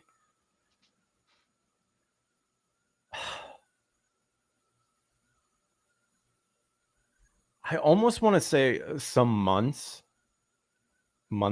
if I can enunciate. I will spoil a little bit, but I'm not sure if it's based on it. It's based on a certain object getting launched into space, and Sele makes a comment about how it sets us back months of our original plan.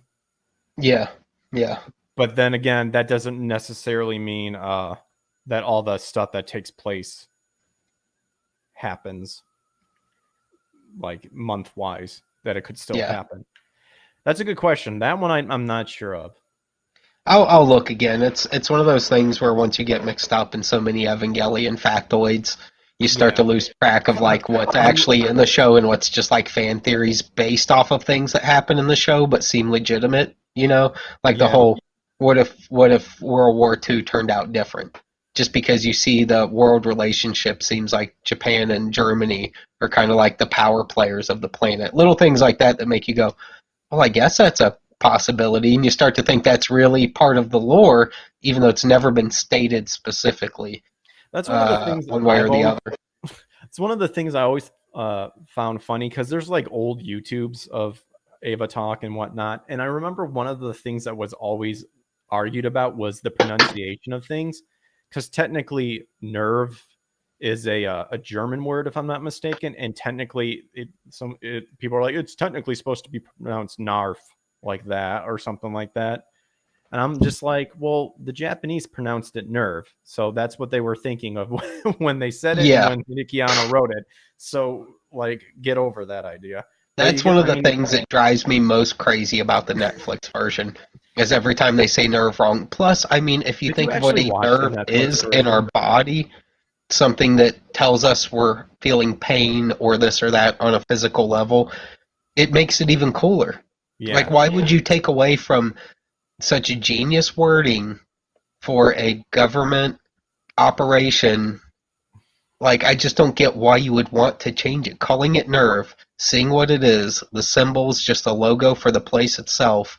Mm-hmm. Everything about it's perfect. That's something you don't change, right or wrong, because it's so right. You know, like, I don't care what anyone's opinion is. Calling it nerve is genius. Yeah, it's something I wish I would have thought of. You know, I'm jealous of. Yeah. Did you? I asked it when you were explaining, but did you actually watch the Netflix version? I didn't. Most of it, just because it's the most convenient way. Oh. I mean, don't get me wrong. I've seen it the other ways, so it doesn't affect me. No, as bad. I know. But I'm trying to live up to my facts to where if it's not good, why should I waste my time giving it? Well, if you have the DVD sets you don't waste your time. It's just if you're that's the whole thing. It's not the first thing you go to, it's the last resort. If you have no other way, go ahead and watch the Netflix one. It's not going to affect you as badly, but you're going to still get 99% of what you should out of the show.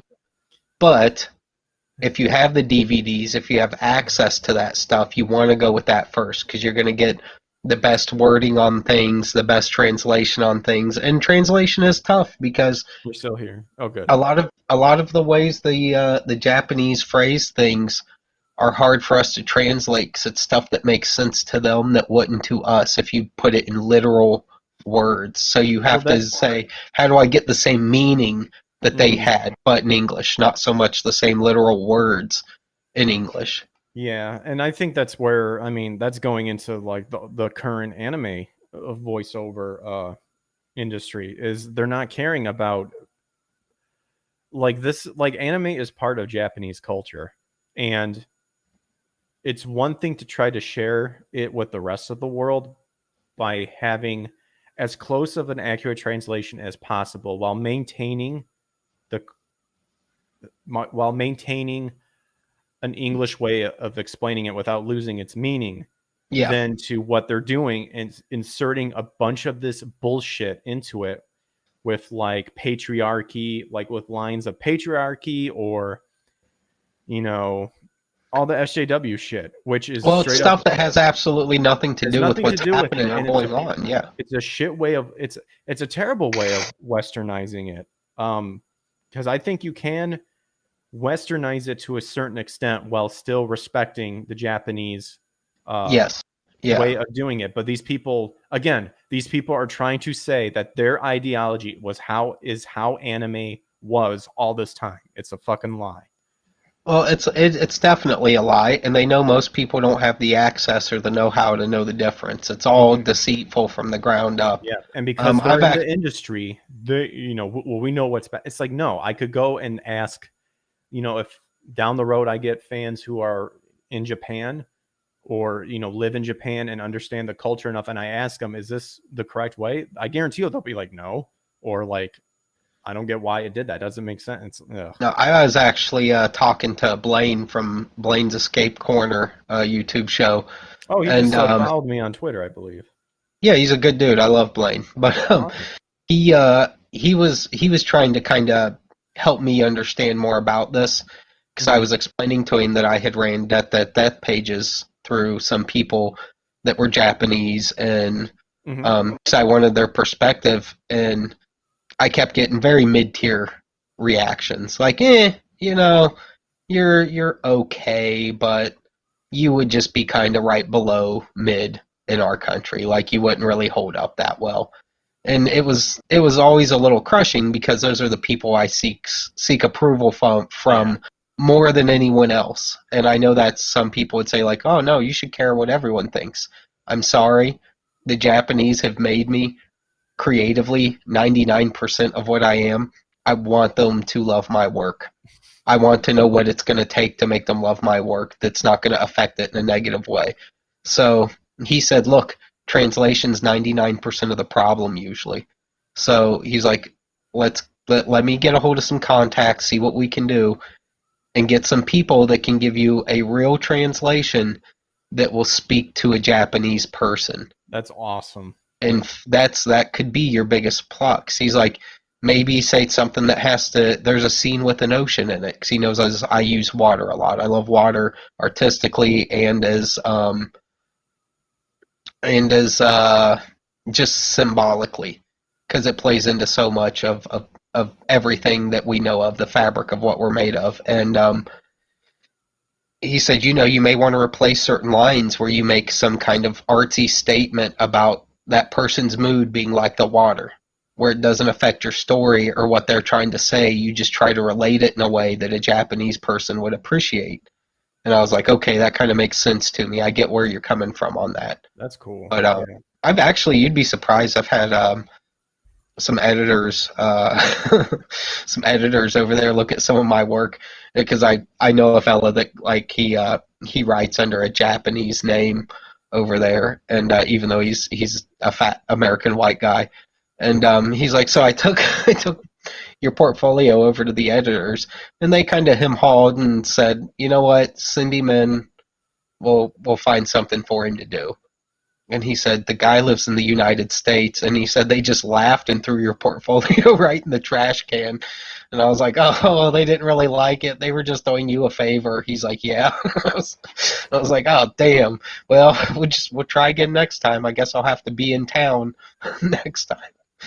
As if I can just hop and skip over to Tokyo. It took my friend nearly 10 years just to get his citizenship. So it's not like you can just hop skip over to Tokyo and get a job, even though that's literally the way they treated it. But it was just I know everyone thinks what they want to think about them hating all foreigners. It's not as bad in every realm. Generally, some people don't like them. That's usually the older folks. Still hold a little resentment.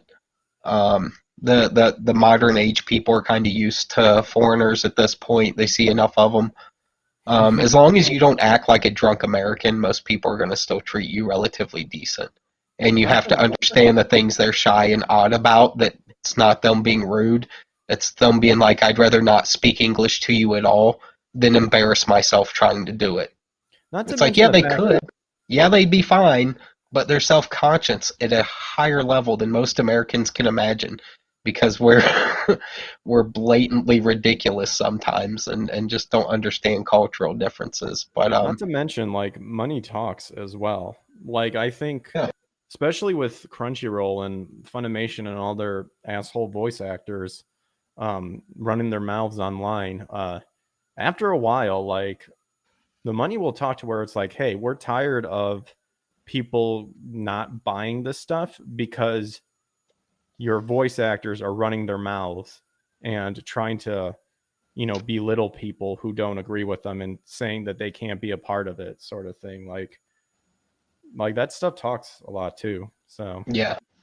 Well, brother, I'm gonna jump off here. I was gonna say, I think we'll go ahead and call it for tonight. I think we just scratched the surface of what we could do with Ava. Yes, just the surface. Oh yeah, for sure.